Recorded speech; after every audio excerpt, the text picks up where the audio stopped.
On his debut, Jarno Uppbeat wins at Spa. It's Martinez in Montreal. David beats Goliath. It's a true underdog story. John Evans wins at Mexico. And it's Super Sam Corby who takes the PlayStation Championship. FRA Ronhard takes his first WOR Championship. He is your Xbox champion. And Jake Benham is a two-time WOR champion. Dobbin around the outside of the line. Shadow is contact again. Ronhard is around. Bethany, surely is going to win here at Abu Dhabi. He does. 16 races across 5 continents. From Brazil to Belgium and Bahrain to Britain. Soon this story starts. Across 3 platforms, hundreds will begin the quest in search of glory and the right to be called a WOR champion. Lights out, and we're racing in Season 12.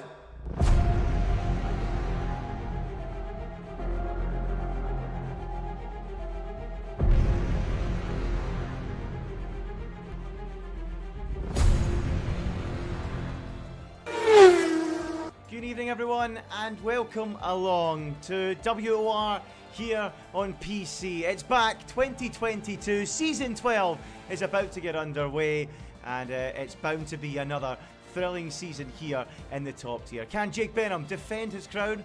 Let's find out as we go into another season of exciting racing. Buckle up folks, we'll be going across several countries, as you've seen in that intro, for what should be a thrilling season. I'm Ginger Andy. Joining me along the way from track to track, we've got Dan Field. Dan, big season ahead, should be a cracker.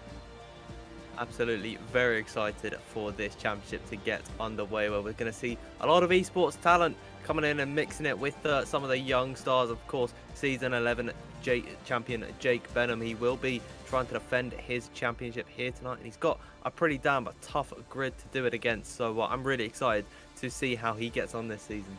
Yeah, we're looking to try and make sure he defends that title. It's one thing winning a championship, but it's another thing trying to defend it, and Jake Benham will be out there looking to do so. We've got a very, very strong grid though this season trying to deny him, and let's take a look at that grid right now then. Here it is in full. Jake Benham and Tom Martinez then filling the 2 Mercedes seats, and remember back folks, Tom Martinez winning a thrilling race in Canada last season, which is just incredible. He beat Jake Benham in that Grand Prix. We've got Liam Parnell alongside Simon Perigny, Josh Idawu and Barry Buramant, who's been, really setting things alight at the start of 2022 over in PSGL.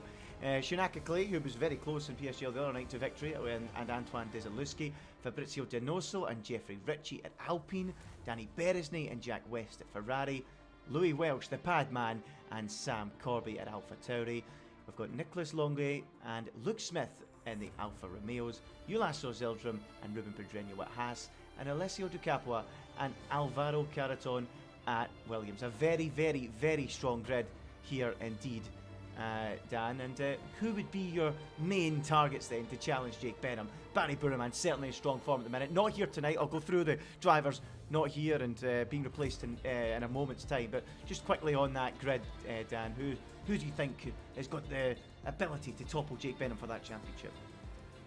For the course of the season, I'm really looking at guys like Nicholas Longley, Alvaro Caraton, of course, both McLaren drivers as well. And then I'm looking at some other names on this grid, which I really think can put up a great fight. Liam Parnell as well, Shinaka Clay. We saw him, of course, on Wednesday in PSGL. He was white hot, fighting right at the front. So I think a lot of these drivers are going to put Jake Benham to the test. Yeah, they sure are, and it's going to be a thrilling season ahead. Let me just now run through the drivers that aren't here tonight. There's no Liam Parnell, he's been replaced by Sam McBride at Red Bull. Barry Buramant, he is out for Dylan Warren at McLaren. Antoine Desaluski is being replaced by Miklavsic. Alpine, it's Donoso out for Simon Weigang. Alessio Di Capua is out for Jari Fitz, and Nicholas Longley misses out for Statulinik. So we've got a few changes there tonight.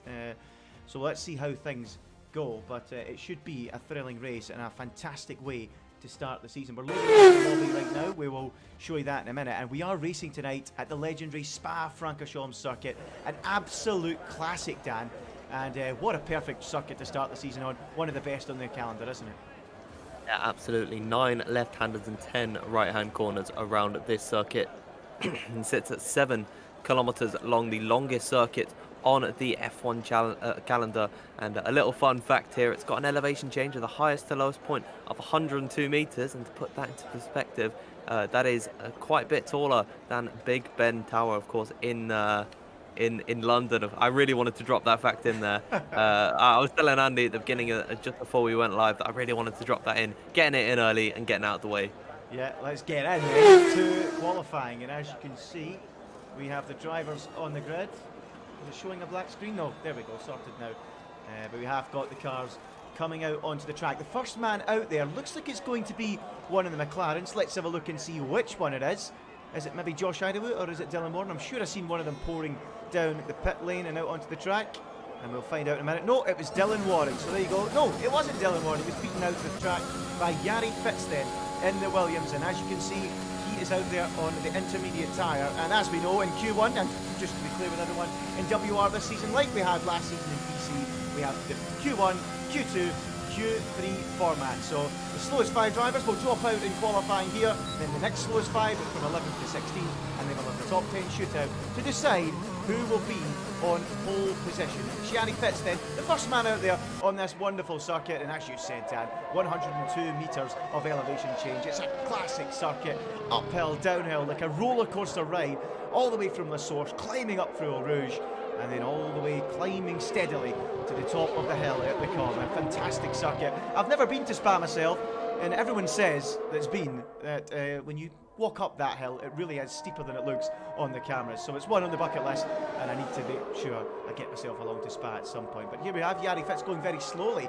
on his outlap. So let's move up to Dylan Warren then, who is in, of course, for Barry Burman tonight, and is looking to put on a strong showing in that McLaren car, and he is out there on a medium tyre, so one of the few drivers that has gone for mediums. And just in case anyone's wondering, intermediate tyres being used by some of the drivers so they can save a set at this stage of qualifying. Dan. Yeah, of course. I'd imagine that that sort of hints at a dry race. Of course, Belgium is notorious for its wet weather conditions. I believe there was a 20-year period where every year was all in the wet weather conditions. So it is a very high possibility of rain. But if they're not using the inters during qualifying, if they are using the inters during qualifying, it probably means they don't need them for the race. But Dylan Warren, he's beginning up on his lap on a set of the medium tyres, contrary to what all the other drivers opt for.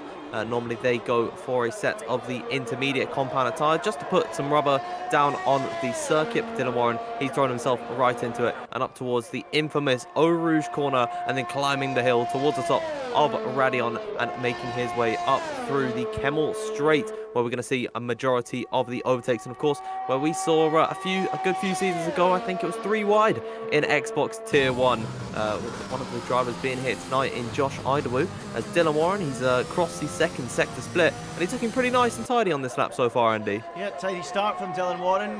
Nothing spectacular, but it doesn't need to be at this stage on the medium tyre in the first run of qualifying. It's really all about just getting a banker in as he slides the rear of the car coming out of turn number 10.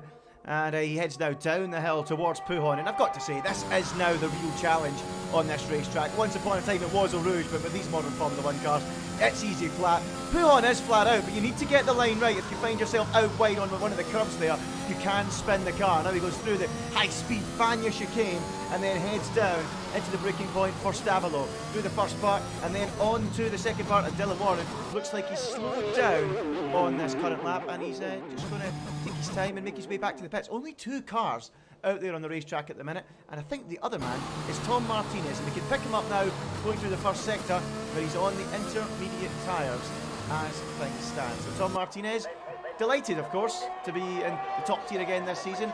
He was in tier 2 initially last season and then made his way into the top tier with a fantastic win in Canada in the wet conditions. Will we get rain this afternoon? Possibly, possibly not, we'll have to wait and see. But he was very handy in the wet conditions last season, beating Jake Benham of all people. And Tom Martinez, content creator most of the time, but also very capable in league racing and showed it last season, and he'll be looking to show that again this season, Dan. Very strong driver, and he'll be looking to try and pick up points in every race. It might be for the lower positions at most of the time, but if he can be consistent, there's every opportunity, isn't there? Yeah, absolutely. Tom does show his moments of brilliance. Of course, thinking back to that Canada race, which I know everyone here likes to talk about in WOR, and I think I'll start joining in on the bandwagon on that one. But yeah, Tom, he really can have the drive to fight with some of the top guys, of course, in the top tier of WR. It does not get better in this league than this division of Tier 1. Tom Martinez now, he's pulling back into the pit lane as expected on the set of the intermediate tyres, but I do think we have an outlap from an Alpine car of Jeffrey Ritchie on a set of the soft, so the first runner out on a set of the soft compound of tyre here, and he's going to be the first one to put us on a real flying lap. Yes, so let's jump on board in a few moments' time with Jeffrey Ritchie for a lap of this wonderful circuit here in Belgium, one of the all-time classics. And if you saw in the camera moments ago when I had the camera up, I've got 4 of the classic tracks above my head in the stream, and one of them is the legendary Spa circuit. It's high up on my agenda, one of my favourites, no doubt about it. So let's go on board then with Jeffrey Ritchie as he comes round the final corner, crosses the line and begins the run towards turn 1. Now off the line it is 271 metres from pole position to this first corner. It is one of the shortest on the calendar. He goes through the source now. Very important to get a good exit out of here, because you're flat out for over 2,000 metres all the way to the breaking point at Le Combe. One of the longest flat out sections on the Formula 1 calendar, soaring up through Eau Rouge.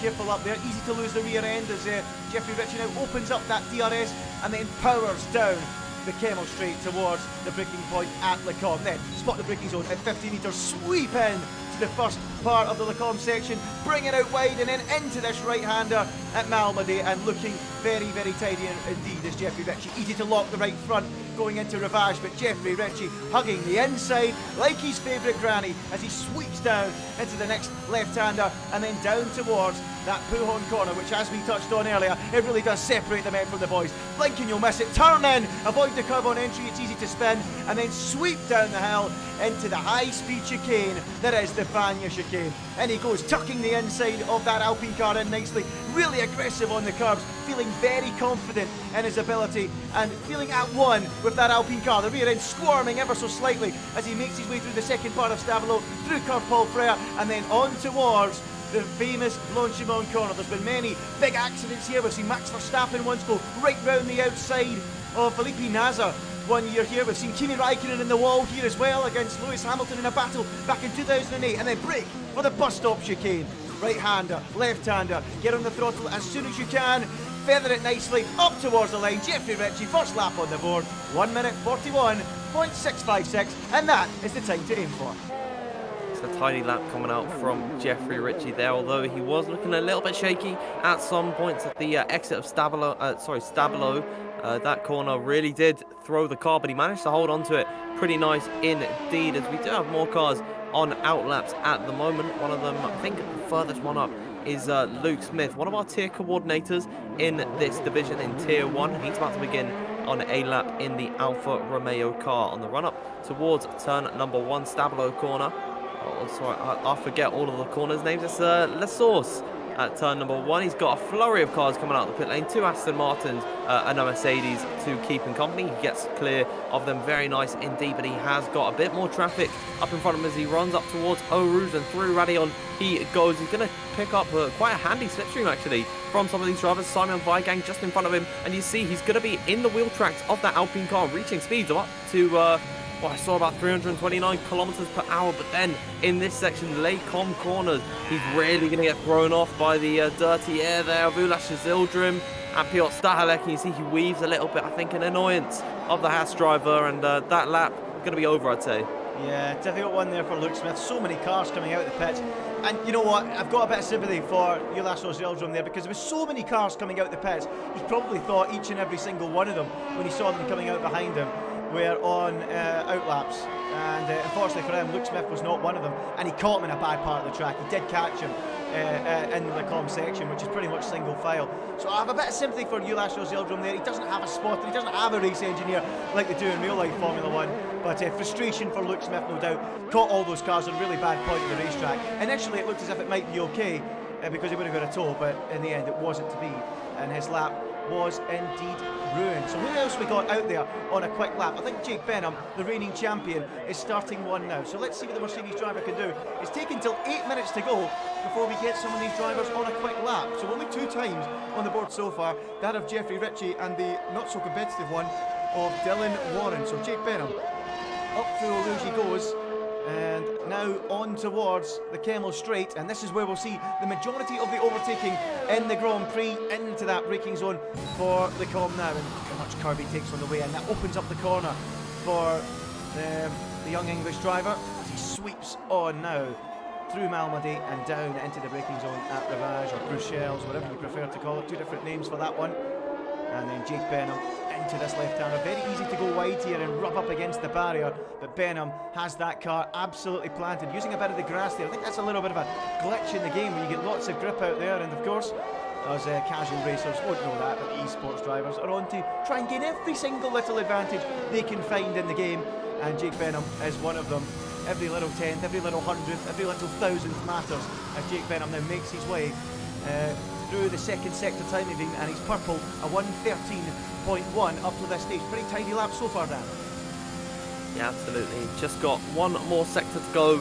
He's down at Blanchimont right now, and he's on the run up towards the bus stop chicane, where of course in 2010 Sebastian Vettel and Jensen Button had their very infamous collision, and into the braking zone just about at the 75-meter mark, clipping the apex on the way in and then switching it very quickly, sliding the car on the exit at the corner, and now it's crossed the line. Where's he going to go? And he is going to go clear at the top by about 0.2 of a second ahead of Jeffrey Ritchie and Louis Welch. So very nice indeed from the reigning champion, but more drivers are on runs at the moment, and they are finishing up laps, one of them being Alvaro Carreton in the Williams car, the Spaniard, now coming across the line. What's it going to be for him? And he is going about a tenth slower than Jake Benham, but Andy, we are starting to see a lot of times now finally start to be put on the board. Yeah, a few more times coming in on the board, so let's see if we can pick one more up. Here's Josh Idaho then, he's making his way around there. Jake Benham quickest, Statulik is second, with Carreton third and Pedreño fourth as things stand. What about Josh Idaho then, who is known as a very, very good qualifier?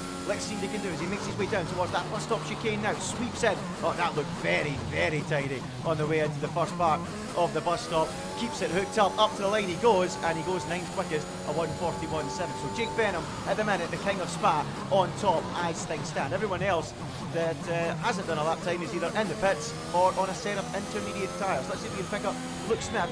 No, he's not. He's on a set of softs. I've got the detail wrong. There you go. That's it sorted. Luke Smith on an out lap. Anyone else out there on a quick lap, Dan? Not seen anyone at the minute.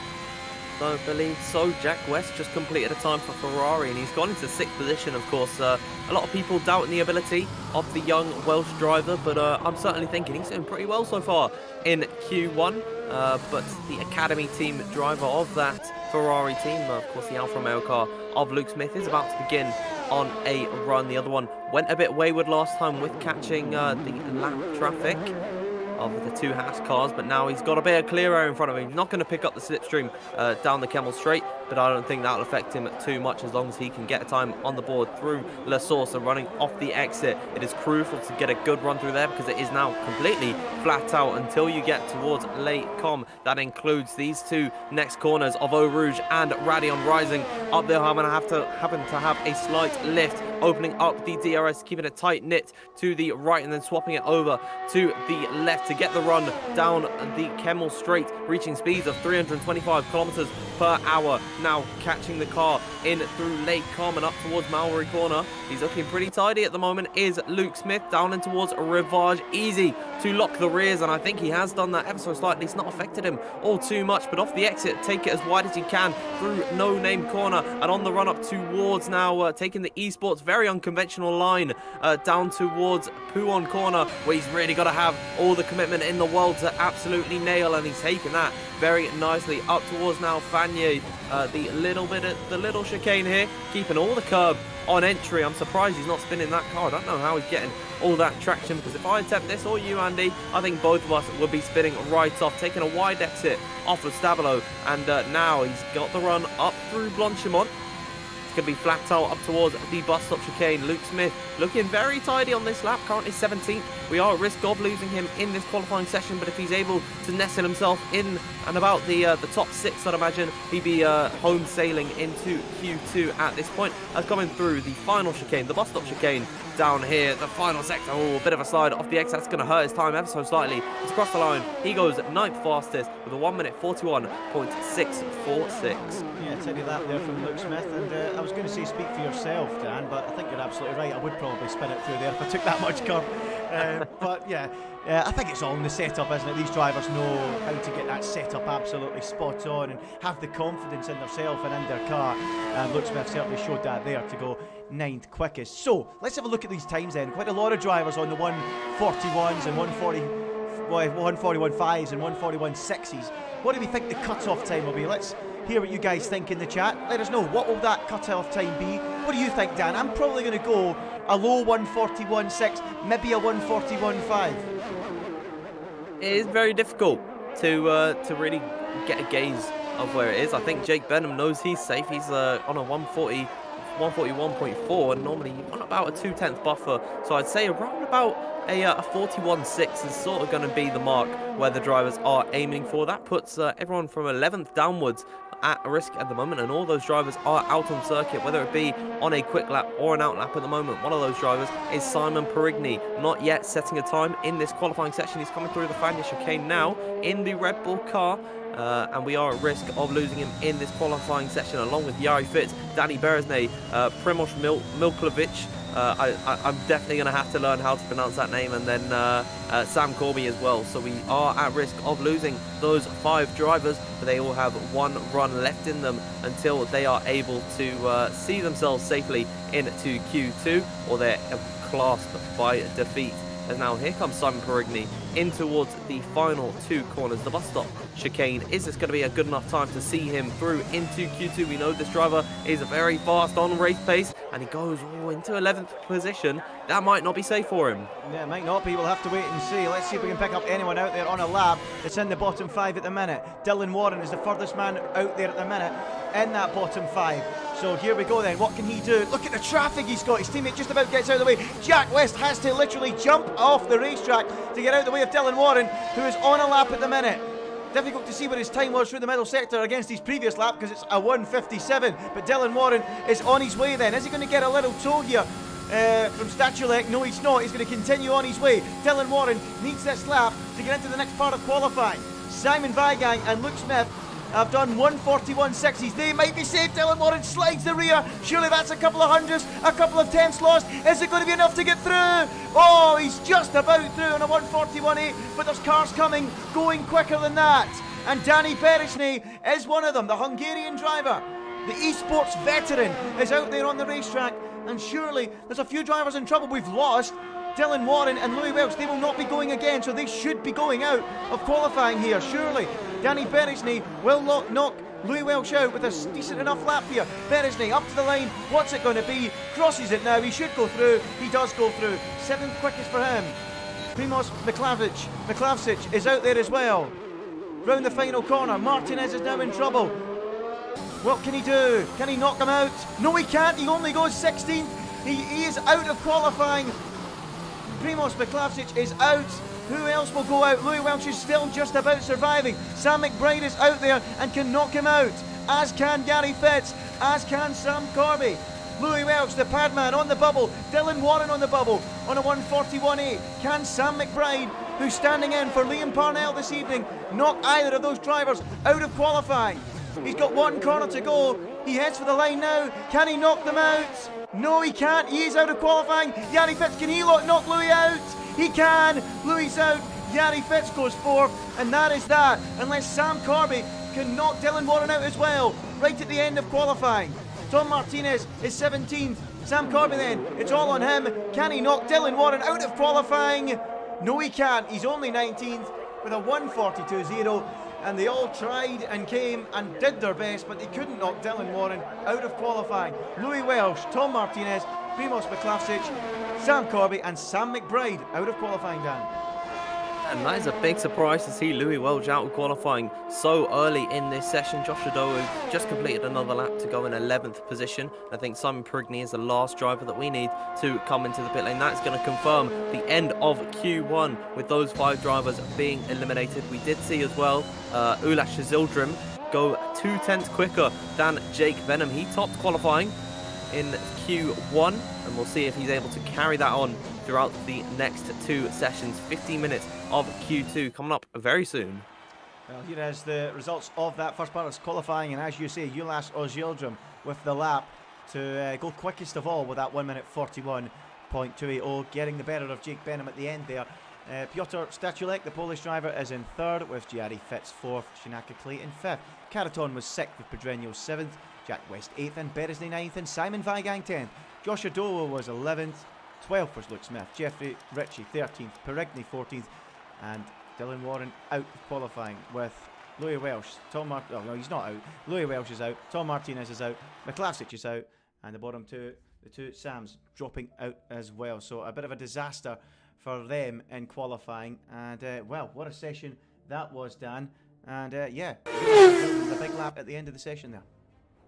Yeah, absolutely. He pulled it out of the bag to go ahead of Jake Benham just to secure himself in that next session. But that is all completely wiped away now because it is a fresh start for Q2. 15 minutes of this session where the drivers are going to be setting once again their quickest time possible to be fighting out for a top 10 position and put themselves in the fight for pole. It's also key to mention that whoever makes it through in this session, whatever tyre they set that lap on, they must start the race on that tyre. So we could see some elements of the strategy being played out a little bit early. Maybe some drivers want to try and valve for the medium tyres to get into Q3, or maybe they're just going to go with the straight soft and go for that security. But 15 minutes of Q2 is now beginning. Yeah, 15 minutes of Q2 about to begin, so let's jump in and get some of those drivers out there on the racetrack. So let's have a look then. Luke Smith out there on that racetrack, one of the first drivers out there. But quickly then, on Q1, big shock, Louis Welsh, disappointment for him.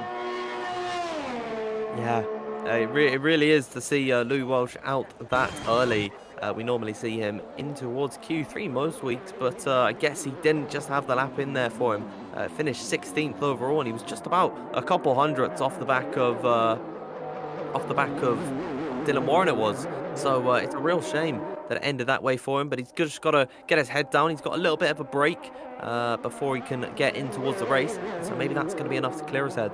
I wonder if it will be enough for Louis Welsh, if he can recover from there. But interestingly, we haven't got Dylan Warren in this session, so I wonder why he got knocked out. Maybe he crashed in Q1, I didn't see it, and that's why he's out of the session. I presume that's why, because he's not showing up on our timing screens. 14 cars remain in this qualifying session, so we'll only lose 4 drivers from 11th to 14th in this part of qualifying. We lost 6 in the first part. Whether that's a glitch or he did crash, I'm not too sure. But looks like Piotr Stachulek will be the first man to start a flying lap, and he had a very, very impressive run in qualifying 1. He'll be looking to keep that up, won't he? But we'll see how the strategy pans out. But it looks like the majority of drivers going by our ladder are going for the softs. Only Simon Perigny, who's in the pits, and Jack West, who's on the track, have gone for a set of mediums so far.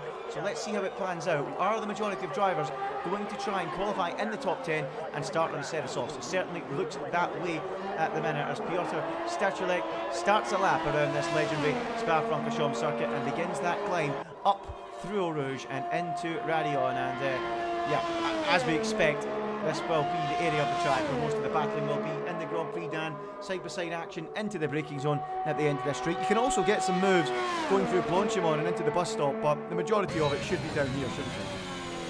Yeah, absolutely. Of course, it is where you are at your highest speed and where it is the longest straight.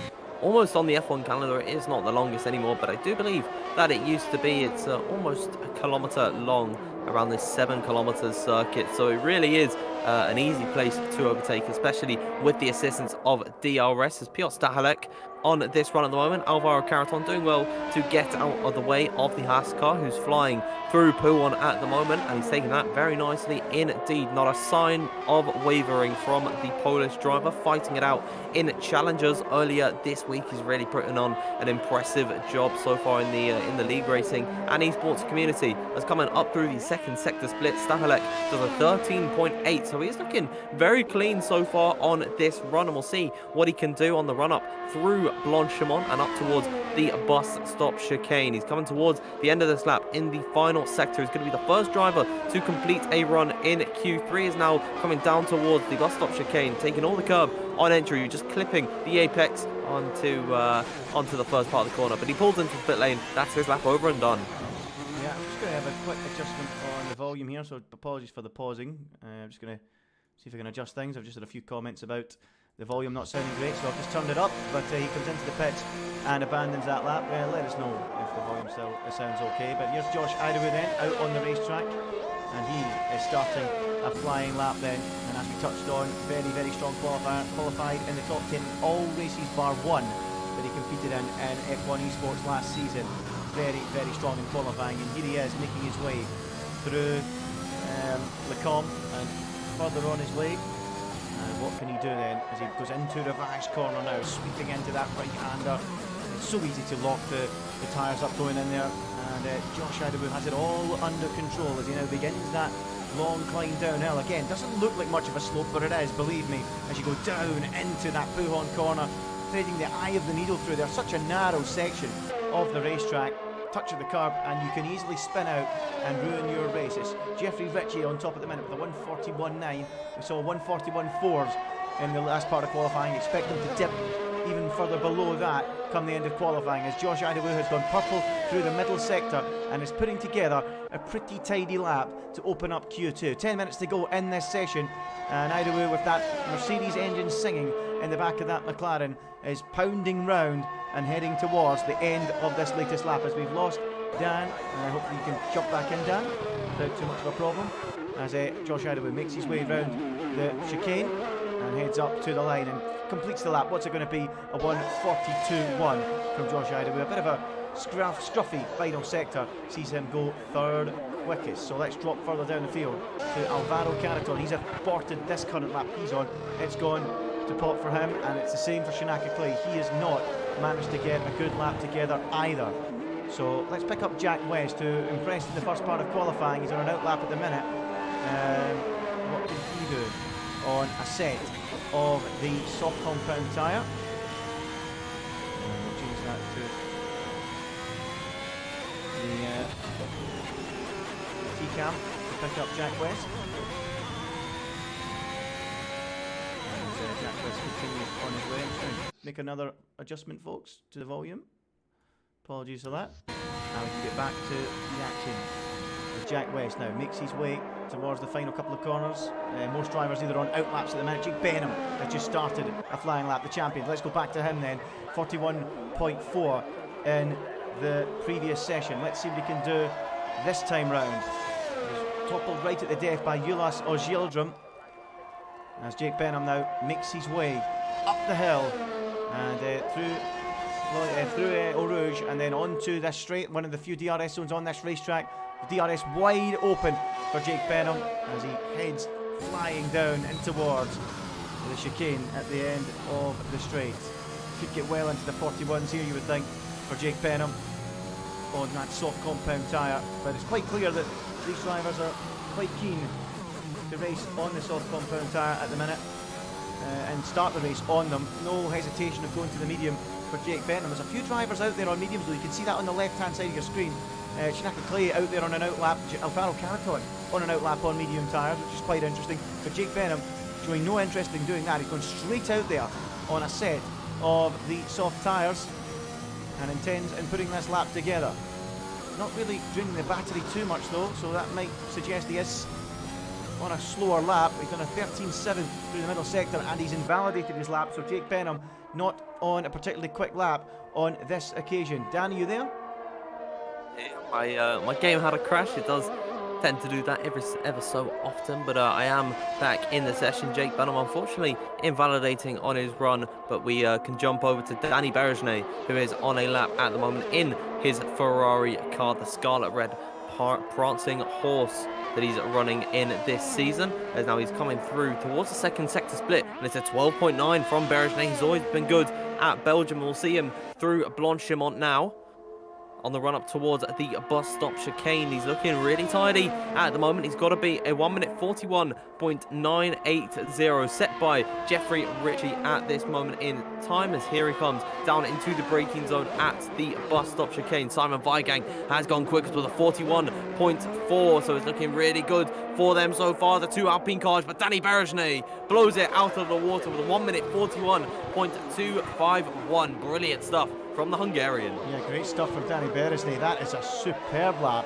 from him. A 141.2, nice and early in Q2. Pilo's in a lap and looking very, very strong. So Danny Berejnay, top of the timesheet. Simon Weigang with a solid lap as well.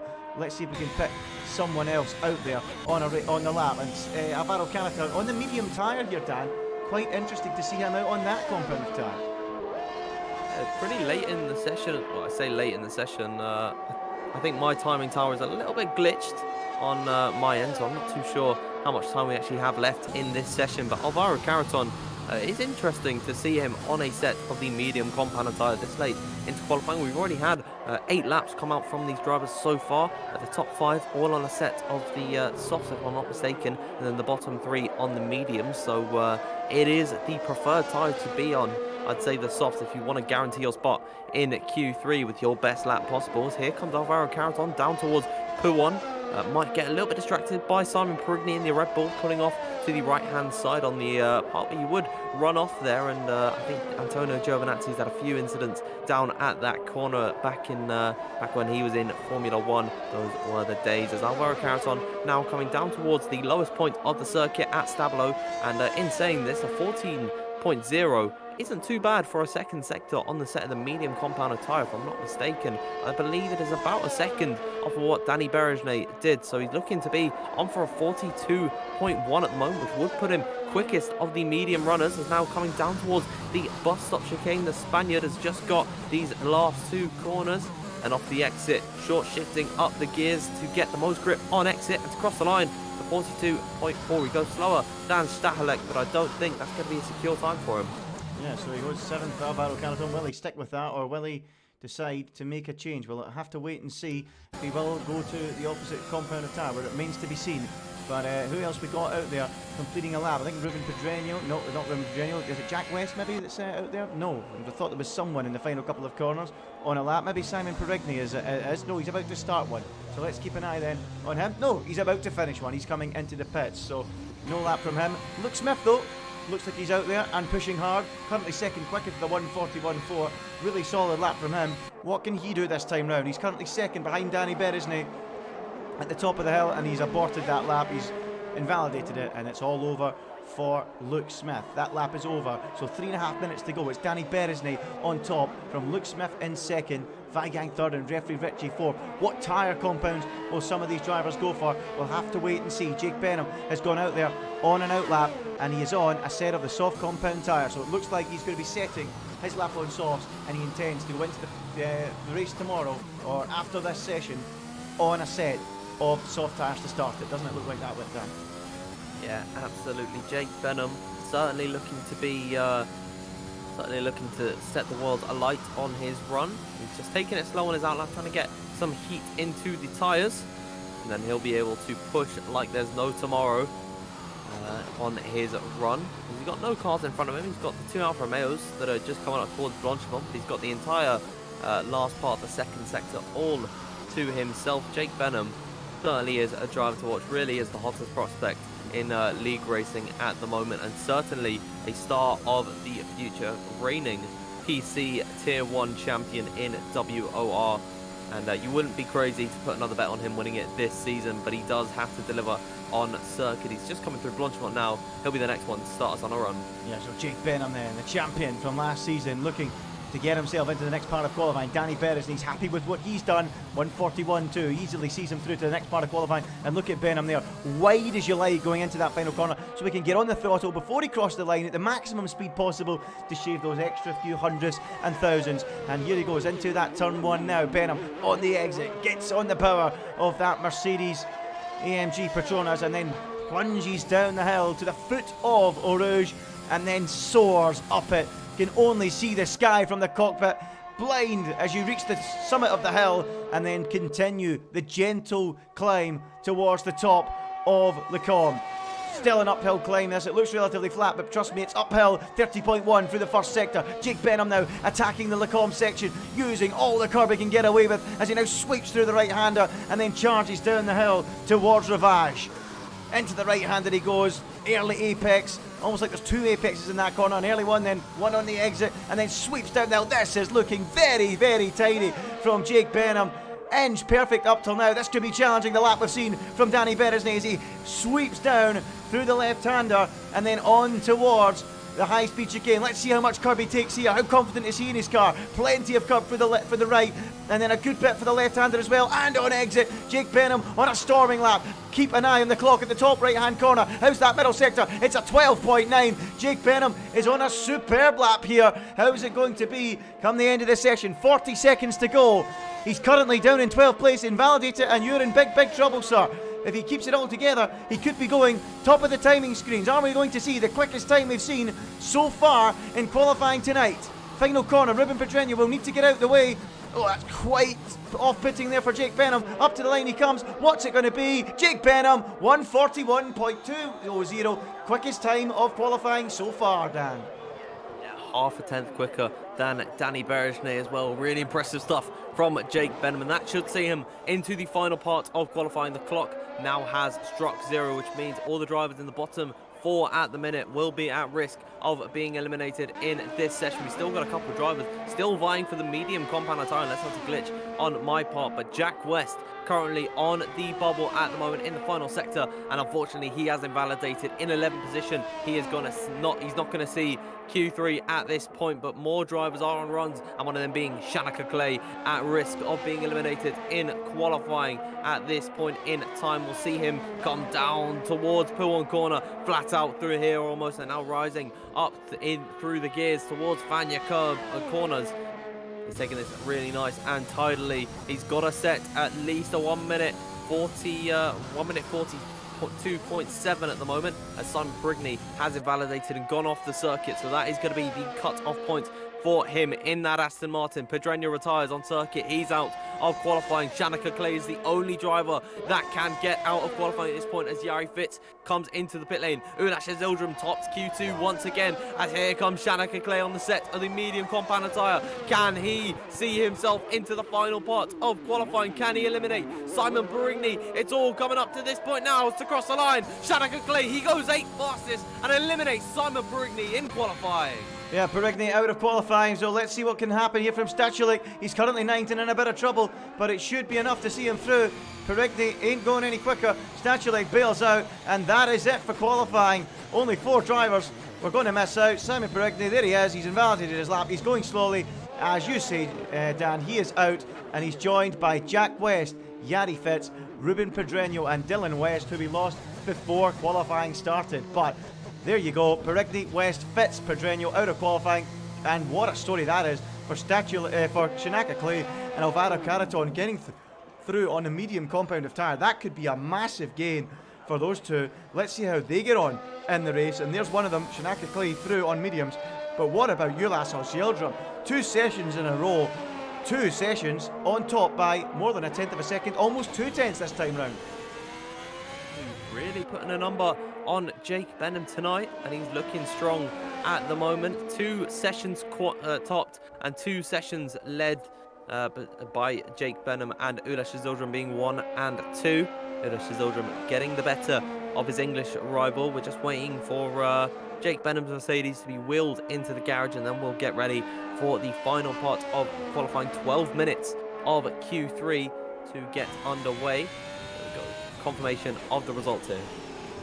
Yep, we'll get confirmation of the result in a few moments' time, but it's looking very good from Ulas Ozhildrum. Very, very strong so far in qualifying. There is the result again, more than a 10th clear of Jake Benham, who is second. The Turkish driver looking strong. Danny Beresney third. Josh Idawu is fourth. It's fifth for Luke Smith and sixth for Simon Weigang. Jeffrey Ritchie is seventh. Shenaki Clay, Piotr Stachulik and Alvaro Carreton all crucially through on medium tyres. What will that mean for the race? Out it is. Simon Perigny 11th. Jack West 12th. Yanni Fitz 13th.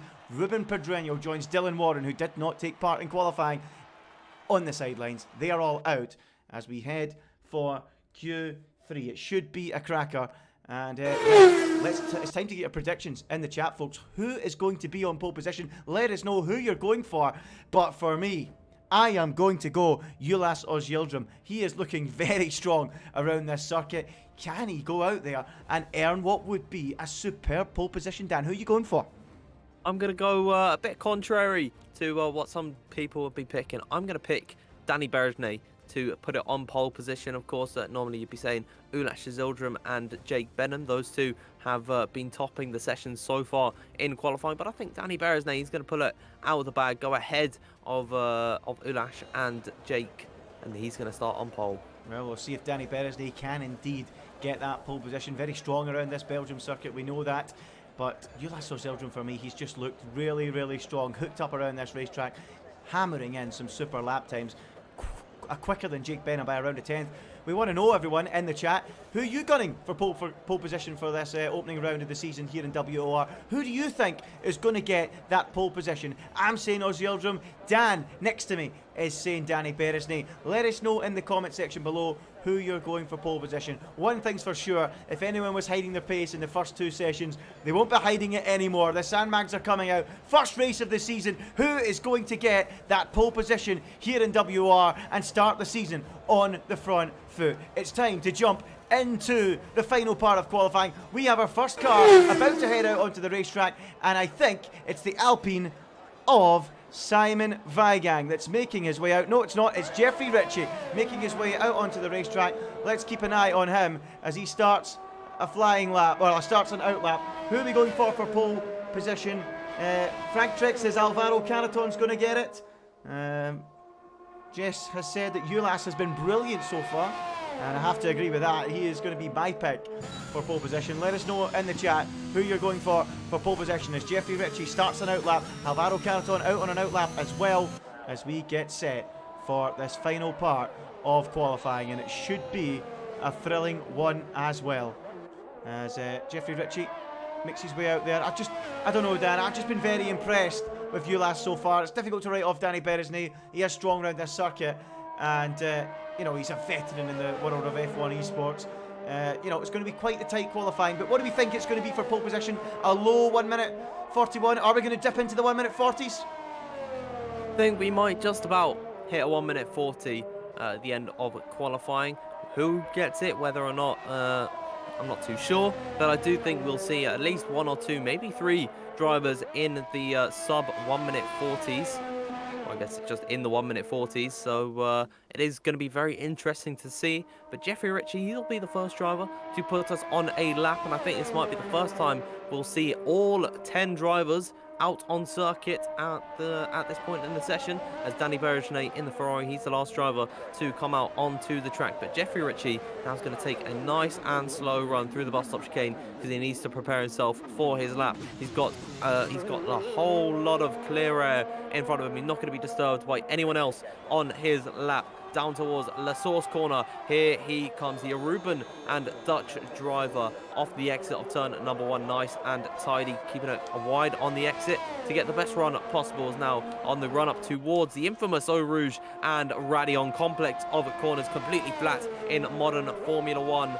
But with the new mods going on for the safety reasons, I think it might need a slight lift in the future. Is now through the Kemmel Straight and through the first sector split to 30.1. I believe at the speed trap he was 323 kilometers per hour over slide, catching the curb through Les Combes, and that is going to put a real dampener on his lap. And I'd imagine that this is not going to be the quickest time we'll see from anyone or Jeffrey Ritchie in this session, as here he comes now.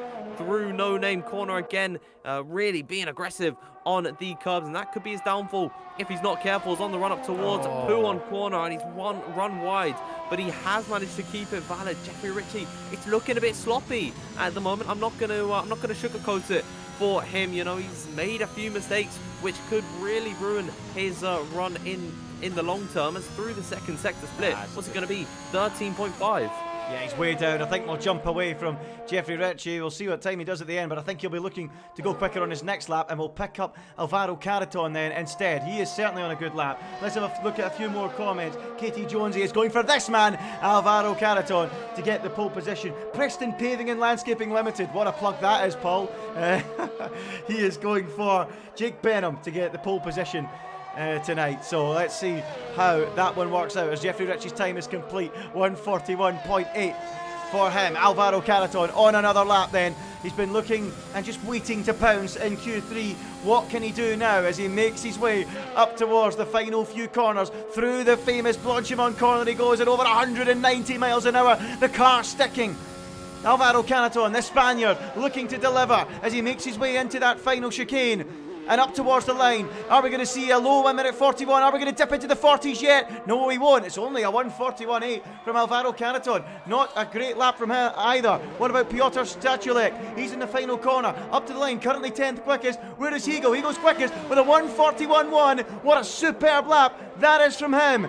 What about Luke Smith? He crosses the line now, and he's not on a quick lap. I think he actually abandoned that one. It wasn't a good one, and he ends up P7. Who else we got there in the final corner? Ulas Ozildrum's gone third quickest. Shinaka Clay out there, he's gone third. What about Josh Idawu then? He's in the final corner, coming up towards the line now. Josh Idawu, always a good qualifier, up to the line, goes P4. 1:41.7 from him. What about Simon Vagang? He goes fourth quickest now. And now we wait for Danny Beresnay. Dan. Yeah, Danny Beresnay, who did a 13.2 through the second sector split, 1:13. So we'll see what he can do as he crosses the line. What's it going to be? It's going to be fourth position for Danny Beresnay, and that is the first set of runs from all drivers coming out in this session. I think Luke Smith, I don't believe he's pushing on a lap at the moment, but that brings us to the end of our first laps, and Piotr Stachulek is really coming as a bit of a shock in this one. He's set a quicker time than Jake Benham by about a tenth of a second, just over that mark, and then a further 2/10 ahead of Shanaka Clay. So really impressive stuff from Piotr Stachulek. We'll see if he can carry that on into the latter part of this session. So I'm not too sure if Luke Smith, no, he's definitely not on a run. He's going far too slow on this lap to be setting a competitive time. So that's going to be all the drivers coming back into the pit lane and then strapping on a fresh set of boots for their final run in qualifying. Yeah, I think it was 1:41.4 that Luke Smith did on his lap, but I think he must have cut a corner somewhere. So it would have been enough to put him around 4th or 5th for Luke Smith, but it just didn't work out for him. And in the end, he cut the corner, and he's now under a lot of pressure going into his final run in qualifying. But it is the shock so far. It is Stachulek on top with a 1:41.1. I think we're going to see someone or a few drivers into the 1:40s. A 1:40.9 could be enough to gain pole position for some of these drivers. We'll have to wait and see as we have a lull in the session, as everyone is in the pits at the minute or making their way back to the pits for the final runs in qualifying. Come on, folks, tell us who and what is going to happen in the final part of qualifying. Who's going to get the pole? Is it going to be Stachulek? Is he going to hold out? Is Jake Benham going to do the job? Shinaka Clay, he's been looking very strong. Beresnay, Dan's pick for pole. Simon Vagang, Ulas Ozildrum, quickest in both sessions up till now. But he's only 7th at the minute with that 1:41.7. With the track ramping up, it's going to get very, very exciting. Logan believes George Morgan's going to get pole with a 9-dart finish. That would be impressive, I have to say. But they're all making their way back to the pits. Josh Idawu, another one, as we get ready for the final part of qualifying. All the drivers in the pits then. Get your predictions in, folks. It's about to get pretty tasty, Dan, for the final runs in qualifying. Seen Carter Lundy's predicting Spa 98 at turn number 1. Hopefully we don't see anything like that. That caused about $13 million in damage to their cars. So hopefully all the rigs for our drivers are all going to be safe and nice and tucked up at home, as all 10 cars in this session are in the pit lane. Who's going to blink first to put their final lap in? We have 3 minutes and 37 seconds left in qualifying, so really only time for about one run, or if you do back-to-back 2 runs, but that is going to be really damning on your tyres. It is pretty difficult to get the tyres perfect, and also you'd have to run quite a bit of fuel because this is a very high fuel consumption circuit, so it is all about playing the strategy right. I'm seeing activity down at the Mercedes pit garage, and I think our season 11 champion Jake Benham, the king of Spa, he's going to be the first one out on circuit. Well, no, it's going to be an Alpine car just slotting out in front of him, as I think that is Jeffrey Ritchie. How rude was that? Slots out just in front of Jake Benham, who won't be able to, you know, get the freedom of the racetrack to himself, and it was indeed Jeffrey Ritchie who was first out last time round. He's first out again onto the racetrack. So there's a poll up, folks. Get your votes in. Who's going to get pole position? We have got Piotr Stachulik in it, we've got Jake Benham in it, Ulas Ozildrum in it, or other. Comment below who that other is if you think that is going to be someone else, but I'm sticking with Ulas Ozildrum. I think he's going to deliver right at the end of qualifying. He's currently done a 141.7. We know he's capable of more. We've seen it already in this qualifying session as things are about to hot up as we reach the closing moments of this qualifying session. The first qualifying session of the WOR season here in World Online Racing in PC. The first of 2022. Who is going to show some serious pace in the curtain raiser and deliver a cracking lap to stick it on pole in the final part of qualifying. Remember, we've got 3 drivers starting this race on the mediums that made it through into Q3, which will also make things very interesting at the start of this Grand Prix. They are Stachulik, they are Alvaro Caraton and Shanaka Clay. They're all on those tyres for the start of the race, but of course, because they did that lap in Q2, that's the tyre they start on. They can go on the softs here and deliver a big lap for the final part of qualifying. Demon Ben believes it's all about Danny Beresney. He thinks he's going to get it. Any late changes from you? Or are you pretty sure, Dan, it's going to go the way of Beresney as well? I'm going to stick to my guns, but I do think Jake Benham in the Mercedes, he has certainly got a great chance of putting it on pole. He's been very competitive so far in this qualifying session. He's just coming through the bus stop chicane. I'd like to take a lap of Jake Benham. He's just coming through the bus stop chicane now, and he's going to begin his final run in qualifying. He's just got a minute left, so it is do or die for Jake Benham if he wants to get pole position on the run up towards La Source corner, the first braking zone on this track. A tight hairpin where you're really going to need to keep your wits about you in towards turn number 1 off the exit, and it's going to be completely flat out here through up towards Eau Rouge and Radion, and then on towards the Camel Straight. Fling it in left, then keep it hooked to the right hand side, and he's taken that very nicely. Jake Benham now opening up the DRS slot, the little gap at the rear wing of the car is going to reduce the drag for that Mercedes car, and he's 500 up on his previous best lap. So Jake Benham looking very competitive at the moment through Les Combes and up towards Malmary corner on the run up towards Rivage, the downhill right-hander, the double apex, really easy to lock the rears, and he's taken this very nicely indeed. Then he's going to come across the circuit and through No Name corner, really keeping the commitment in this Mercedes down towards Pouhon, which is really going to be one of the toughest corners on this circuit to absolutely nail, and he's taken that so nicely indeed. He's just about kept it on circuit. The clock has struck 0. All 10 drivers out on a run at the moment, and Jake Benham, he's bottled it at Fanyas, and that is going to be qualifying over for him. Yeah, second at best for Jake Benham. Danny Beresney, though, your pick for pole is going quickly. What's he doing through the middle sector? It was a 12.9 from Jake Benham on the last lap, and there's another 12.9 coming from Danny Beresney. He's around 3/10 up on what his previous best was, which should put him in line to challenge Piotr Stachulik's pole time. Stachulik is behind him on the road. He might be going quickly too, but Danny Beresney, the Hungarian driver, saving the best till last here in qualifying. What can he do? Currently 4th quickest, the Hungarian. He'll start the race on a set of medium tyres. This would really help his cause. Beresney, can he get into the 1 minute 40s? No, he can't. 141.1 for him. What about Ulas Ozildrum? He's coming up to the line now. Yes, he can. He beats him. 141.0. Ulas Ozildrum. What a super lap that is. Shanaka Clay bails out. He's in the pits. Josh Idawu, though, is in the final corner. What can he do at the end of qualifying? Can he go and steal pole position right at the very end? No. 1:41.2 for him. But here comes Piotr Stachulek. He's gone a fraction quicker than his previous best. Is it going to be a Haas front row lockout? Is it going to be Stachulek on pole? No, he misses out by a fraction of a second. It's a Haas 1-2. Unless Weigand can beat them, he can't. It's a Haas front row. Ulas Ozildrum, the Turkish driver, gets the job done. And he's joined on the front row by Piotr Stachulek. Who's seen that coming? It's a Haas front row lockout, Dan.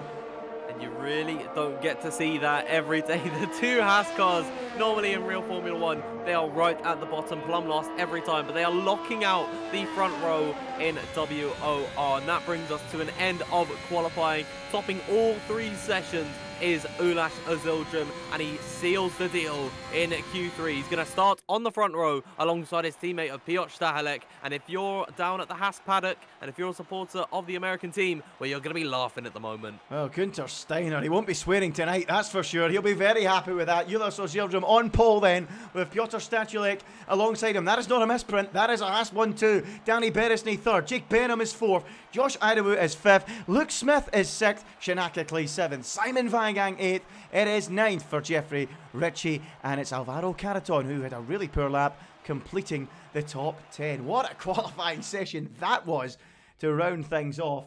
And, well, that was very, very exciting, Dan. What a session. Only 17% of people voted for Ulas Ozildrum for pole, and I was one of them.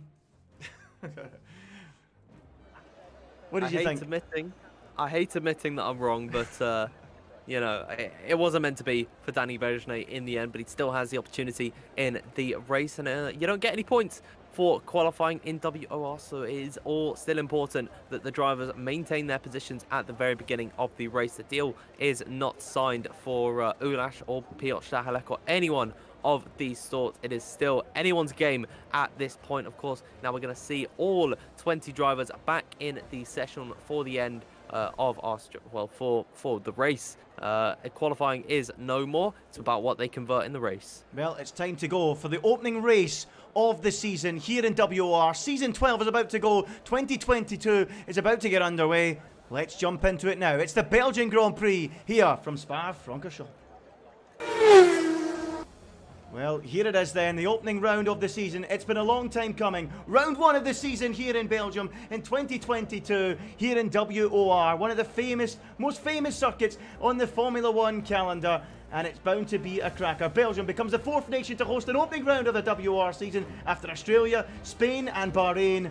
And what a circuit it is. Here it is, 7 kilometres of length, 70% full throttle. It's a 271 metre down to turn 1, 19 turns and an elevation change of 102 metres. One of the all-time classics lift. Corners like Eau Rouge, Pouhon and the magnificent corner at the bus stop chicane. There is your previous winners. Jarno Opmeer triumphed here last year on PC. And here is a few classic moments from last season. Opmeer versus Benham. What a battle it was. Opmeer sticking one down the inside on Jake Benham into Ravage. Not often you see a move there. Will we see moves there today? Perhaps we will. And here's another one from Season 7 on Xbox. 3 wide into Lecom. 2 drivers fighting for the championship in Syra and Pinecone. And a stand-in for Veloci Surprise. 3 into 1 doesn't go. They all went off the racetrack. Hopefully some of these drivers, including Josh Idawu, have learned from that. But let's jump into the action then. They're on the grid. There are the drivers. We're about to get underway for the opening race of the season, and now I think would be a good time for us to bring up which tyres everyone is on. And there you go, very interesting then. Outside the top 10, Perigny, West, Fitz, Pedreño on mediums, Warren on soft, and then everyone below that, Welsh, Martinez, McClavsich, Corby and McBride all on fresh mediums. So most drivers going for mediums outside the top 10, Dan, with the exception of Dylan Moran, and as we know from qualifying, Stachulek, Shanaka Clay and Alvaro Carreton get into the top 10 on a set of medium tyres, didn't they? Yeah, surely that is going to be to only their advantage later on in the race, come the end of the Grand Prix. Of course, if they're on a set of the softs against worn out medium tyres, then they are going to be in a really brilliant position. We could see Stachulek possibly take the fight to Ulash Azildrim later on in the session. Of course, starting up in second on a set of medium compound tyre. He might slip down the order ever so slightly, but certainly if he can maintain DRS gap to all the drivers in front, well, he's really going to be put into a fantastic position later on. Yeah, it's going to be a cracker. Medium tyres on Piotr Stachulek gives him a good advantage here. Shinaka Clay on mediums. Alvaro Caraton, the other driver in the top 10 on mediums. Who are you going for then for victory? Let us know in the chat below. Dan, final word. Who are you going for? I'm going for Stachulek on that medium tyre. I'll go with Jake Benham, I think. Okay, so Jake Benham split once again in the commentary box as we line up on the grid for WOR. Not often you have a Haas front row, but that is the case. Zildrim on the right, Stachulek on the left as they run towards turn 1. It's going to get very, very exciting at the start of this Grand Prix as all the cars make their way onto the grid. Just a few more at the back beginning to form. The last man will be Sam McBride and Sam Corby, the two Sams filling the back row, the two Hassies on the front row as we get ready for the opening race in WOR on PC in 2022 and in Season 12. The build-up is over. It's time to go racing. Who will come out on top? Can Ulash Azildrim get the better of his teammate as the drivers line up on the grid? It's a Haas front row. Who will be on top in Belgium? The 5 lights are out and the 270 metre run to turn 1 begins. Ulash Azildrim side by side with Stachulek into turn 1. Stachulek gets it done. Round the outside he goes into the first corner. They're still side by side. Azildrim has got himself back in front as they sweep down the hill towards Eau Rouge corner. Jake Benham tucked in behind them as they sweep down and back up the hill. The two Haas cars very close. Jake Benham almost pushing Stachulek as they go up the hill, and he's right in the toe down the straight. They're going to be 3 wide going towards the braking zone. The Haas drivers provide a blockade not to let anyone through, and it's worked a treat as they go into the braking zone. Still side by side the two Haas drivers, and Stachulek's got it done with a super move. Benham still hanging in there trying to go in between them, and he has managed to sandwich his way in between. Azildrim tries to keep his feet in, and he goes for a spin. What a disaster there, Dan. Yeah, right to the back of the order now, and Tom Martinez spinning in front of him as well, as we've got more moves at the top of the order. I think Danny Berejne and Josh Adowu having some conflict, and Simon Weigang sneaks up the inside of the McLaren car through Pouon. Not every day you see a move into Pouon. I think Josh Adowu has got some form of damage, or he's just looking really slow at the moment. He's been overtaken by two fellow esports compatriots at the moment, now at the mercy of Jeffrey Ritchie. It was a really shocking start that we saw from Ulash Azildrim and Tom Martinez, both of them going 4 spins. Unfortunate to say the very least, is now Josh Adowu taking the fight back to Simon Weigang.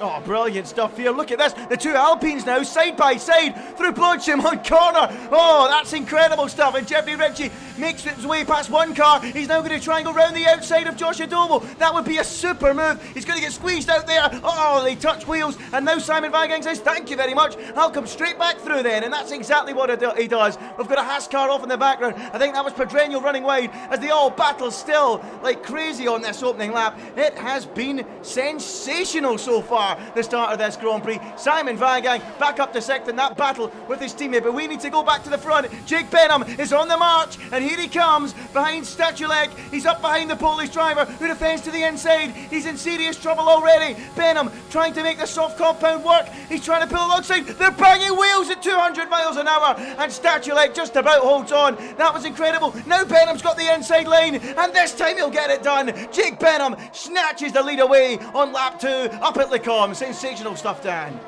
Sensational indeed, and Luke Smith could try and have a little bit of a look in here on the back of Stachulek, who is really not going to be feeling the tyres at the moment, but they will come up to standard later on in this race as the laps go by. Those softs that Jake Benham and Luke Smith have got strapped on, they will die out, but Piotr Stachulek, he's just got to hang with them at the moment as he's lost the lead of this Grand Prix. Jake Benham is leading here after Ulash Azildrim had his contact with him. We could have seen that Haas driver right in front, right in this fight as well, but it just was not meant to be. These guys have cleared a gap to Josh Zoe in behind. Danny Berejny is still involved in this train as well. I'm not too sure where I'm actually having to look here. I think Luke Smith is certainly going to be teeing up a move on Piotr Stahelek, possibly down in towards the Lecom chicane, but we'll just have to wait and see as they file through the bus stop chicane. Jake Benham leading them at the moment with Piotr Stahelek in behind. Then Luke Smith off the exit using the superior grip of the soft compound attire. Fastest lap coming out from Jake Benham here. We are on lap number 3. DRS has been enabled at this point, and so we're going to see the advantage being used for the first time up towards the Kemmel Straight. And who's going to be the first one to succeed with it? I think Luke Smith is certainly teeing up a move. Here they come up, Eau Rouge and Radion, and off the exit of the Kemmel Straight. Here they go, Luke Smith with the DRS open in the wheel tracks of Stahelek. He has to look to the outside line, and they're going to go wheel to wheel in towards the Kemmel in towards Lecom, and Luke Smith makes a move around the outside of Piotr Stahelek, and he's got that very nice and tidy indeed. Now the next car in the Alfa Romeo's way is Jake Benham. Yeah, excellent stuff there from Luke Smith. The DRS open, it was easy enough. Stahelek powerless to defend, and look at the battling going on in the midfield here. Ulaso Zeldrum has been in the thick of the action already, running wide there in the background he was, and he's right in there with Miklasic. He's up to 14th after spinning down to the back, and he's now trying to make his way through all of these medium runners. But wow, what a start to this Grand Prix. Jeffrey Ritchie in 7th has broken off that DRS group. The front 6, he's out of DRS range, and Shinaka Clay on the medium tyres is right there behind him and considering making a move. Look at them all in a massive train tucked up behind him, and there could be an opportunity coming for Shinaka Clay to make that move soon on that medium compound of tyre. He's certainly in a really good position at the minute as they make their way through Curve Paul Freire and down towards the braking zone for the bus stop chicane. Shinaka Clay still in 8th position, but getting closer. And is that rain I'm seeing? I'm seeing rain on the cockpit of Shinaka Clay's car. Is it starting to drizzle out there? Well, well, well, we've arrived in Spa, and are we getting some early rain to dampen the mood? We've got a pit stop already coming here from Jeffrey Ritchie. That's incredibly early. As the rain begins to fall here at Spa, what a start to the opening race of the season this is. It's beginning to slightly drizzle on here, but it's not enough to warrant a pit stop into the intermediate tyres. If Jeffrey Ritchie's pitting now, he must be insane, but he's not. He's strapping on the intermediates. Wow, why? That is incredible. Intermediate tyre on for him as Danny Berejny makes light work of Stahelek on those medium tyres, and he breezes through the Ferrari. The prancing horse gallops up and into the podium places. P3 for him. Tidy move as Ulaso Zeldrum is now up to 12. He's flying. He's picked off Louis Welch, the pad man, and he's up into the points. But the rain is beginning to fall. The umbrellas are going up all around the circuit. I've got spits of rain in my commentary box window, Dan. It's time for a set of intermediates pretty soon. Maybe not as soon as Jeffrey Ritchie, who must be really struggling on those tyres. He'll be tearing the tyres to bits. I'm not too sure about this decision to pit this early onto a set of the intermediates. I'm watching him now, and that is nowhere near the optimal conditions for the Inters. The rain does seem to be picking up quite aggressively, so you can see it's a very forward undercut, but seriously, you'd stay out at least another lap or two before really committing for an undercut onto the intermediate tyres. You'll see all the runners at the very front of the order on the slick still. They are still fine and dandy at the moment. Jeffrey Ritchie has really made a blunder in the strategy. He's almost sliding out the back of No Name Corner and through Pool, and this is going to be a horrible crawl for the Alpine car. You take this flat out normally. He had to apply the brakes. Yeah, that's incredible. Well, someone has pointed out, he's quite right to point out, he did need a new front wing, but I mean, I don't think it was a full new front wing. I mean, he maybe should have stayed out an extra couple of laps, and now we're seeing more stops, and I don't think he's ready for it, but they're pouring into the pits.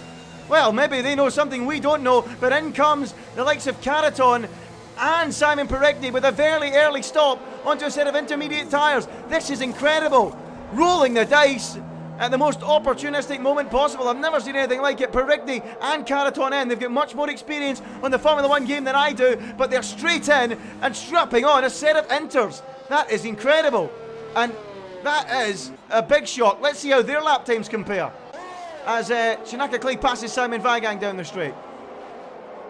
Yeah, just still thinking it's a little bit too early at this point as Simon Weigang is cleared by Shinaka Clay, who makes his way up into 6th position. Now, I think Weigang might be at the mercy of Jack West here, but it is just not time for the intermediate tyres at all. And you'll see Alvaro Carrington at the back. He's losing time to the AI car of Dylan Warren. Dylan Warren isn't racing at this point. He's not in the session anymore. But as pointed out by the WOR YouTube channel itself, it does rain pretty quickly at Spa, and it does seem to be picking up quite intensely already. But we'll see what these drivers opt to do. Will we see any more drivers come into the pit lane? We're seeing the battle for around about P6 at the moment, as we got a spinner at the back. That's Alvaro Carson. He's off on the inters then, so that is a disaster. Not working out at all for Canaton. A man with so much experience in F1 esports. I'm stunned by that decision to go onto those tyres, but I have to say right now, it looks they are starting to struggle a wee bit. Jake Benham can barely make it into the corner, and he does carry on for another lap. Will anyone behind him choose to pit? No, they won't. They'll all continue on their way for yet another racing lap. Anyone in the background? No. He did look like he was struggling, though, to slow the car down, Jake Benham, but he is still just about keeping it on the island. Jari Fitz is the next man to bail out and go for a set of intermediate tyres. Let's watch Jake Benham through Eau Rouge. How much of a tippy-toe exercise is this? Oh, not really. He looks pretty committed through there, and he carries on his way. He still took that flat out, but further behind, Danny Beresford is going to be pulling up a move on Luke Smith. That's P2 now for the Ferrari car. He slips by with relative ease. I think, Luke Smith's got pretty much no ERS in the battery, but he is still going to try and hold it with Danny Beresford. See if he can opt for an opportunity. And the other Ferrari car of Jack West is making a move now on Simon Weigang, who is struggling at this point in the Grand Prix. We saw last lap by Shanaka Clay overtook him. Now Jack West has got by in towards P7, so they're all starting to make moves. We did see Jari Fitz come into the pit lane. He's strapped on a set of the intermediates, and Simon Perigny speeds on by him. But here's the interesting thing: Alvaro Carton and Jeffrey Ritchie back into the pit lane on the medium tyres. Wow, that's incredible. It's not worked out at all for either of those. One of the Alpines and Williams cars in trouble. I was stunned when I seen this decision to change the tyres. And there you go. They've come straight back into the pits and put on a set of mediums. Now we're questioning whether the inters are faster. Let's pick up Jake Benham. And is he still doing fine out there? He certainly looks like he's doing fine. Are they going to pit, or are they going to stay out? Look at the rain. You can see it coming down. There was puddles starting to splash up there. Jake Benham, surely this time by will come into the pit lane, or will he go for another lap? It will be a brave man to keep going. Can he get the car stopped? Oh, he's locking up. He gets it into the corner, and he goes round again. Benham carries on. They're all carrying on, I think. All the way down. No, Statulex come in. Oh, the rain is playing with everybody here. Several drivers have made errors. Perigny, Fitz, Ritchie and Canaton's races have all been ruined, and now we're seeing more people gambling. Stachulek is in, Jack West is in, McClavsic is in, McBride, Martinez and Louis Welsh all choosing an intermediate tyre now. How is Jake Benham getting on? Through Eau Rouge! Whoa, he's got a slider going through Eau Rouge, but he keeps it on the island. Wow! Yeah, it's certainly time for the intermediates now. You can just look at the surface of the track. It's got a nice little sheen to it of where all the water is covering up. There's a slight dry line, but it is not there for very long. You need the intermediate tyres to displace that water. I'd imagine now it is quicker. Louis Welch had a spin on entry to the pit lane as Ulash Zildrum clears Simon Weigang. Neither of these drivers have pitted for a set of the intermediate compound of tyre, but we're watching Jake Benham. I believe this is, he's really struggling at this point in the race, still keeping that unconventional esports line that he got, and through Puon. Oh dear, he has to lift so much. These are not dry conditions anymore. It is surely time for the intermediates. He's keeping it on the island though, and he's staying at a reasonable pace. I'm not sure, you know. I mean, he is slowing down, but you'd be slower on inters, I think. It's a really tough one to call, and it's playing games with so many drivers. Ritchie and Canaton still on mediums. Keep an eye on that gap in the bottom left corner, folks. Welsh to Ritchie. 27.1, 27.0. It's going down. The soft tyre, the medium tyre that Ritchie is on, still quicker than Louis Welsh. 26.8, still going down. It's still okay for softs, but they've got to tippy-toe round the racetrack. This is incredible. What drama in the opening race of the season. And Benham, you bet, will go again for another lap. Luke Smith bit the bullet. He's coming into the pit lane, but Berejne follows him. He follows Jake Benham, so the top two staying out. Josh Adowu coming into the pit lane. Shanaka Clay decides he wants to go again, as is Ulash Zildrum and Simon Weigang. Ruben Pedreño follows, as does Sam Corby. So they are all staying out on circuit. They're keeping it out for at least one more lap. Surely, I think next lap is going to be the breaking point for them, as Stachelek Surely he's going to be the leader at the end of this. I've got no idea who's going to lead at the end of this. It's absolutely crazy. Jake Benham then just about getting through Eau Rouge there, and the gap is still coming down between Welsh and Ritchie. It's still okay for medium tyres, 26.5 now. It's still okay. Benham, though, having to tippy-toe so much, he's having to drive as if he's got an egg underneath his throttle pedal, and he doesn't want to break it.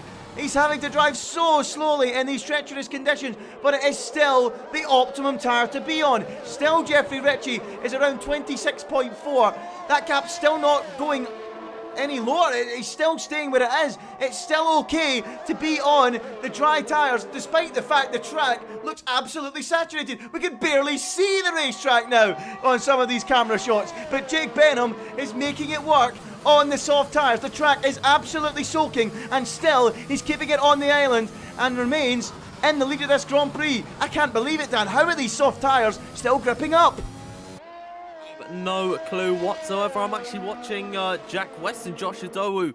Josh Adowu's gone and he pitted onto another set of onto the medium tyres. Unless that's a visual glitch on my behalf. No. He's on the set of the mediums and he pitted last lap, so it's fresh mediums against fresh inters, and they seem about level on pace at the moment as Miklavcic has just got past the AI car of Dylan Warren. I don't know. This is a whole question we just don't know the answer to at this point, as we'll see coming through.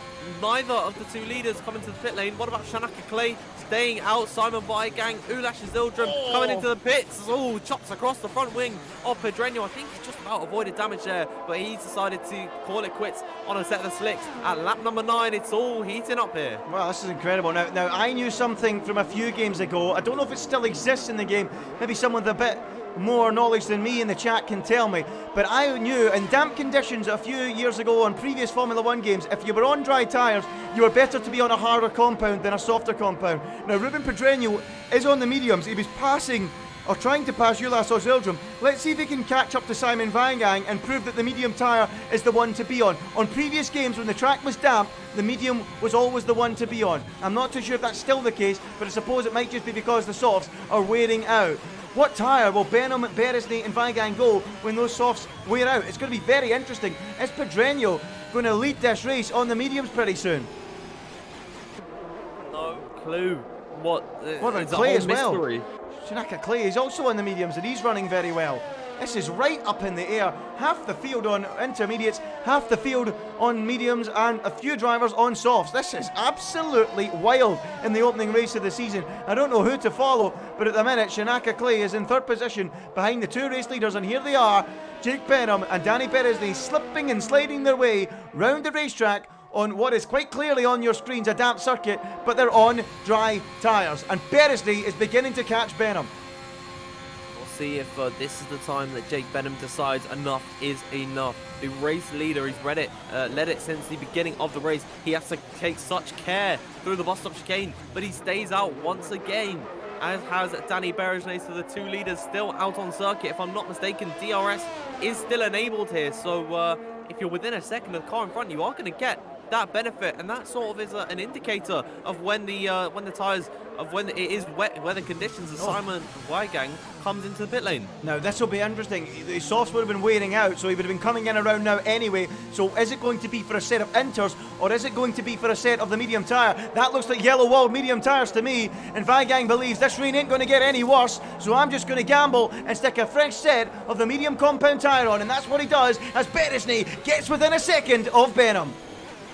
Yeah, so Beresney reeling in the Mercedes car. It's like the story from 2017 of the red versus the silver, the Mercedes versus the Ferrari, as Danny Beresney will have DRS assistance down the straight. Sam McBride, Jack West and Yari Fitz have all come into the pits, and they're taking off their set of the inters. Yari Fitz has gone onto a set of the soft, so now it's seeming like drivers are starting to think about coming off the medium, off the inter tyres, and then onto a set of the mediums. So it is just all up in the air at the moment as to what is going on here. It's absolutely wild. We're struggling to keep up with this, folks, as Sam Corby continues on his way in 5th position at the minute. He was down at the back of the field, no less, and he's one of the 5 drivers on this racetrack at the minute who have not made a pit stop. I tell you what, this could be a WOR record for pit stops, I tell you. We've had mediums, inters, some drivers will have made 3 stops at this point already. We're only on lap 10 as Sam Corby in 10th position, in 5th position at the minute on lap 10 from being down at the back is having a fine race. Incredible. So let's go back to the front. Beresney not able to get back within range of DRS. And is he pitting? Yes, he is. He's coming in. And Benham, has he stayed out? I think he has. So Beresney is in. So what tyre will it be for Beresney then? I think a set of mediums for the Ferrari driver. I think so. Just visually on the circuit, it's looking like the rain is beginning to clear up ever so slightly. So the intermediate period was essentially futile for these drivers, as Danny Beresney indeed fits on the yellow wall medium tyre. We'll see where he comes out in comparison to his rivals. But for the top 5 that didn't pit in this race, they are going to be in the perfect position, as Luke Smith and Piotr Stahelek both coming into the pit lane, presumably to fit on a set of the intermediate tyres. That throws the entire order of this race up in the air, and that's going to bolster Ruben Pedreño and Sam Corby into possible podium contention at the end of this race. This is absolutely wild. This is absolutely wild. What a crazy race. Several pit stops have been made. Jake Benham, Shanaka Clay, Ruben Pedreño and Sam Corby are the only 4 drivers that haven't pitted. They're all out there at the minute. And Jake Benham, by the way, we are still having a battle for the lead here. Despite all this, he needs a really good in-lap here because the undercut was triggered by Danny Beresney just moments ago. So let's see how good his in-lap is, as you can still see it drizzling on the camera there of Jake Benham as he continues on his way around this racetrack. But at half race distance, it's flown by. Has been such the drama so far in this Grand Prix. It needs to be a good in-lap. Let's have a look at the gap to the leader. There it is then. 17.3 seconds between Benham and Beresney at the minute. Is he going to get the undercut, Beresney, or will Benham still lead this? We'll find out in a few moments' time, as Benham will surely pull the trigger and come into the pit stand. I think that Beresney's going to get him, you know, because well, he came up behind Sam Corby by a few seconds, and he's already caught up to the rear of the AlphaTauri car, and Jake Benham finally into the pit lane. I believe that the rain has completely stopped at this point. No more intermediate runners on the circuit at the moment, as now Jake Benham into the pit lane on a set of the medium compound of tyre. It's imperative to watch Danny Beresney, because he's just come out of the bus stop chicane and he's going to be onto the main straight with a healthy dose of DRS on Sam Corby. He might look up to the inside. It's towards La Source, diving on the AlphaTauri up the inside of him, and he's made that move stick as Jake Benham coming out of the pit lane. He's behind. He's been undercut by Danny Beresney. Danny Beresney takes the net lead of the Grand Prix. He passes Corby into turn 1, passes Benham in the pit stops. Next up, Ruben Pedreño, the Hungarian driver, is in no mood to hang around as he opens up the DRS, catches up on the Alfa Romeo and breezes past him down the straight. Danny Beresney into second position, net lead of the Hungarian Grand Prix. He pulled the trigger on the undercut and timed it to absolute perfection. The Ferrari team have got their strategy spot on. He is your net leader in the opener here in WOR. Are we getting their strategy right? Who would have thought? As normally it is quite a catastrophe in real F1, but Danny Beresney really has perfected this undercut and is now a few seconds up the road. He's got crucially 2 cars in between himself and Jake Benham of Sam Corby and Ruben Pedreño. As further back behind, there's more moves being made between Jari Fitz and Tom Martinez. It is just all up in the air as to where this race goes from now. We're still waiting for pit stops from Shanaka Clay, Ruben Pedreño and Sam Corby. They all made the smart decision to stay out on the intermediate compound of tyres. The medium compound of tyre that they started this race on, and they're going to make one less stop than anyone else in this Grand Prix. They played that to perfection, as here comes Jake Benham now up the inside of Blanchiment on Sam Corby. Is Corby going to hold on and try and defend this position from Benham? No, he backs out. No point in fighting for that position. Jake Benham really is on a hunt as Ruben Pedreño peels off into the pit lane. So what's the gap between Jake Benham and Danny Beresney? It is about 1.8 seconds. Yeah, very, very close. 1.8 seconds, and just, yeah, this isn't the Hungarian Grand Prix. This is the Belgian Grand Prix. Apologies, folks.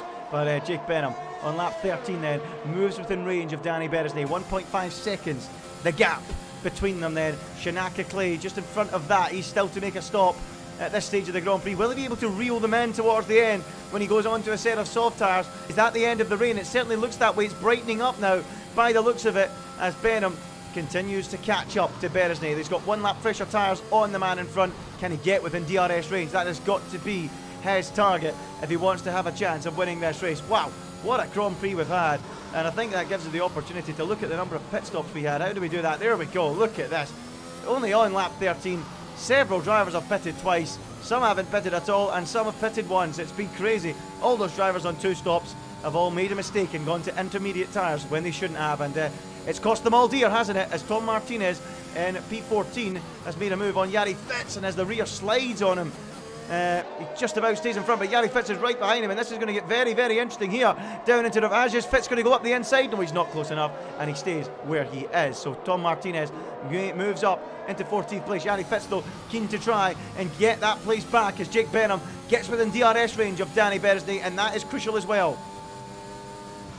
Absolutely critical for Jake Benham's race that he maintains this DRS gap and he catches and overtakes Danny Beresnay. It's one thing to catch cars, it's a whole other game to overtake as Shanika Clay pulls into the pit lane, which is now going to unleash Danny Beresnay into the lead of this Grand Prix, but Jake Benham is hunting him down through towards La Source. What is the gap off the exit of this corner? It's going to be crucial for Jake Benham to get a good exit if he wants to challenge for the lead of this race, and certainly it's looking like that way because he is closing to the rear of the Hungarian, the Ferrari against the Mercedes as they rise up Eau Rouge and Radion corner. Here comes Jake Benham. The DRS is going to be enabled and open for the Mercedes car. 5/10 is the gap. Can Jake Benham close enough to overtake Danny Beresnay? He's closing, he's gaining, and it's getting wider and wider as no, he's not close enough as he just holds back for the time being, but 4/10 is the gap between himself and Danny Beresnay, and it's all going to be hotting up here. Yeah, it certainly is beginning to hot up. It is Mercedes versus Ferrari, 2 giants of Formula 1 and 2 giants of the league racing and esports scene. Danny Beresnay, the seasoned veteran, Jake Benham, the rising star, going battle here, and we've got just 8 laps to go. Where is the lap time gone over this race? Where is the race gone? It has been so dramatic. And the laps are ticking by. Let's go to Shanaka Clay, who's just made a pit stop, and he's already on the prowl, right up behind the back of Simon Vagang. Is he going to be close enough for a move? He's got Ulas Ozildrum just in front of him as well. As he looks to gain some ground. We'll have to go back to the leaders in a moment's time, but just keep an eye on this. Shanaka Clay right up behind Simon Vagang, looking to try and make that move and find his way into the lead of the race. It's time to go to Jake Benham. Is he anywhere near a move on Danny Beresnay? Doesn't look like it. It's going to stay that way until they go down the start-finish straight by the looks of it. Shanaka Clay, though, let's go to him. Here he is, right up behind and about to pass Simon Vagang into Blanchimont corner. It's the Aston Martin and the Alpine. Through goes Shanaka Clay with ease. Next up, Ulas Ozildrum. Can he get Ozildrum into the bus stop chicane? That's going to be the target. Not close enough and stays where he is. We need to pick up Jake Benham as he's right behind Danny Beresnay, Dan. Absolutely, he's now 6/10 adrift from Danny Beresnay, but slightly closer than he was last time by. The sun begins to peek through the clouds at the Spa-Francorchamps circuit here in Stavelot. I hope you've been all enjoying this race as here comes Jake Benham on the back of Danny Beresnay, closing, but again, it's not enough. He's not close enough. Beresnay's done a really good job of keeping that Mercedes car at arm's length, but by the looks of things, I think Jake Benham is beginning to save some ERS. He's got about 10% more as Shanaka Clay's cleared Ulas Ozildrum, and I think Simon Vagang might take a bite at the cherry on the back of Ozildrum. No, not quite, as Rune Pedreño is in behind him as well, so the battle for 5th is beginning to heat up as well, and Pedreño is going to be on the hunt. Yeah, sure it is. What a battle we've got heating up here. Shanaka Clay's cleared a few cars, which is what he needed to do, and he's now on the hunt of Josh Idawu. Next up on his radar as we watch these guys on medium tyres battling away. Ruben Pedreño, he's right in there too on the soft tyre, and he's going to be starting to make some progress. He's gaining on the back of Simon Vagang and Ulas Ozildrum as they gain and gain up towards the back of these 2 drivers on medium tyres. Pedreño and Clay are going to be flying in the closing laps. It was that Shanaka Clay off. It was him off. He went for a spin. Shanaka Clay throws it away on the soft tyre. What a mistake that is into the final chicane. He goes for a spin and frantically resets the track and loses his valuable time. Incredible.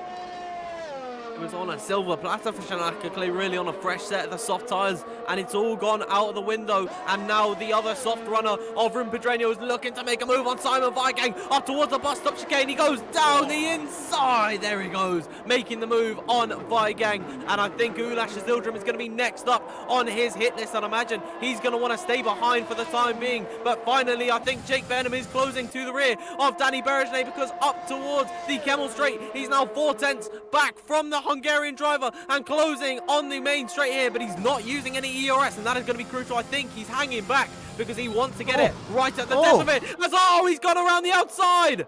Well, that's incredible. Was Berejnay letting him through? It certainly appeared that way. He slowed right off the throttle. Some tactical games there from Danny Berejnay. He's decided if he wants to win this race, he needs to charge his battery behind Jake Benham and pounce a little bit later. That's incredible. I certainly don't think Jake Benham outbroke him round the outside. Danny Berejnay, for me there, let off the throttle, let Jake Benham through so he can play a tactical game. That's what it looked like to me, Dan. Would you agree? I'd imagine so, as now the advantage will shift over to him in terms of the DRS. He's going to be able to save up some overtake on the batteries. Jack West out of this race. That's down at Malbury, and we could see a safety car. Safety car out. That's incredible. Safety car deployed. We're on board here with Louis Welsh, and there is Jack West's car in the barrier at Malmedy, and we've got a late race safety car in the opening race of the season here in WOR. Well, we've had everything so far. We've had rain, strategy, drama, mistakes, and now we've got a safety car after Jack West sticks it in the barrier at Malmedy. Now then, will anyone opt for a set of soft tyres here? Jake Benham round the final corner. He will. He's coming in. He's going for soft tyres. Is Danny Berejnay doing the same? Yes, he is. Several drivers pouring into the pits for a set of soft tyres. They're giving up track position in favour of tyre life. Well, Josh Idawu's in. What about Ruben Pedreño? Surely he'll carry on. He has to carry on. He's just fitted new softs. No, he's coming in too. They're all coming in. That's incredible. We're going to have a 3 or 4 lap shootout for the victory in the opening race of the season. Unbelievable. It's now going to shift the entire complexion of this race. Sam Corby is the first driver to actually stay out on circuit, and even that, he's going to be behind Jake Benham and Danny Berejnay. It's come at an alright time for Sam Corby as well, actually, because he's able to jump a lot of these drivers and now up into P3. Oh, I don't believe it. Jake Benham, he's been disqualified for going past the safety car. His car just went through on the safety car and he's been disqualified. The champion disqualified from the opening race of the season as he overtakes the safety car. That is an absolute disaster for Jake Benham. It's come up saying it was for ignoring yellow flags, but he's definitely went and overtook the safety car. I'm not too sure what he's seen on his screen, but the reigning world champion and race leader is out of the opening race of the season in dramatic and controversial circumstances. The safety car has DQ'd him. Incredible. And regrettably, I don't think there's anything we could do about this. I think Jake Benham's just done. He's done for today. I have no clue what's happened here, but now Danny Berejnay's main rival in this race and my pick to win the Grand Prix, Jake Benham, out here. Simon Vigang leaving the session. Maybe they're leaving in some sort of protest or something. I have no clue what's going on. Never mind, he's just come back in. So I think it might have just been a short glitch for Simon Vigang. But now that changes everything, because Danny Berejnay's leading Sam Corby, starting, I think, 19th on the grid, and he's now second. This is absolutely astonishing. What an opening race of the season this is. It's all been flung up in the air, and, well, that is astonishing. I've got to say, I really, really feel for Jake Benham there. Danny Berejnay got away with it. I'm pretty sure he was in front of the safety car at one point as well. If he got disqualified, Sam Corby would have been leading the race. And that would have been absolutely incredible. But as it is, Danny Berejnay now leads. Jake Benham disqualified for overtaking the safety car and ignoring yellow flags. But look at the position change here. Sam Corby up 17 places from the back row of the grid. Pedreño's up 10 himself. And that is astonishing. It really is. Well, I don't know what the next twist in the tail is going to be, folks, but I'm sure there's plenty more to come. This is WOR, and anything can happen in this league, and it usually does. I'm really feeling for Jake Benham at this moment in time, as they're all shuffling positions in the midfield at the moment. Simon Vigang's not back in the session. I think Piotr Stahelek into the pit lane once again. I wonder if he's got any wing damage on that Haas, but that's going to be him shuffled to the back of the grid without fail. as Simon Weigang, he gets back in the session. I think he's having some kind of lag issues at the moment, and that's why he's leaving the session here. But I'd imagine at the end of this lap, of course, mandatory 2 laps under the safety car before it can come in. And then I'd say at the end of this lap, because all the cars are bunched together, surely we're going to see the end of this. We're going to see the end of this race in a 3-lap shootout.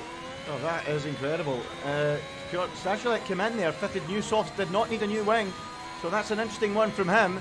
So he's pitted. There's the second penalty count. USR Zildjian on 3, Weigang on 3, McBride on 3, 6 for Yanni Fitz, 3 for Perigny, Welsh and Stachulek. So this safety car is going to hurt them as well because they've got a penalty and it could drop them right down the order. So your Zildjian in trouble, Stachulek in trouble. Haas are going to end up with no points here.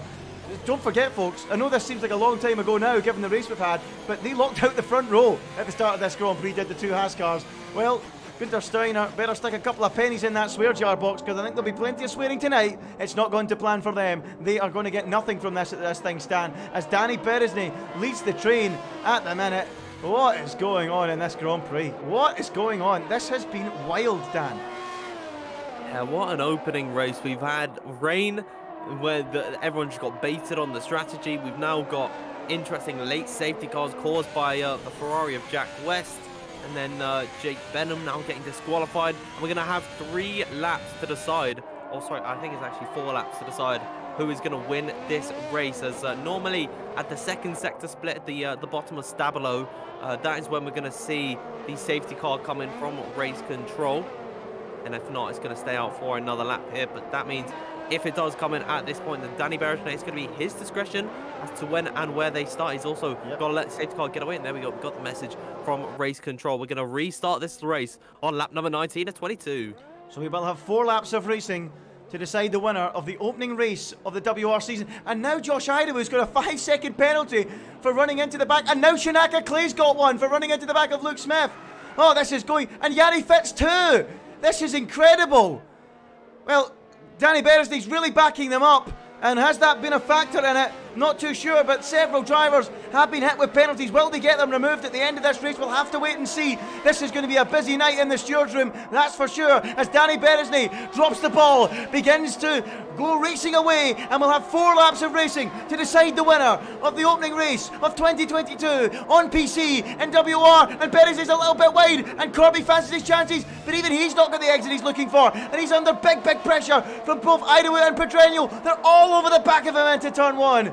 Down the inside goes Josh Idawoo. Can he make it work on Sam Corby? Not quite. Corby holds on and retains the position, but Pedreño is looking very menacing in behind as Beresney leads them up the hill through Eau Rouge here in Belgium.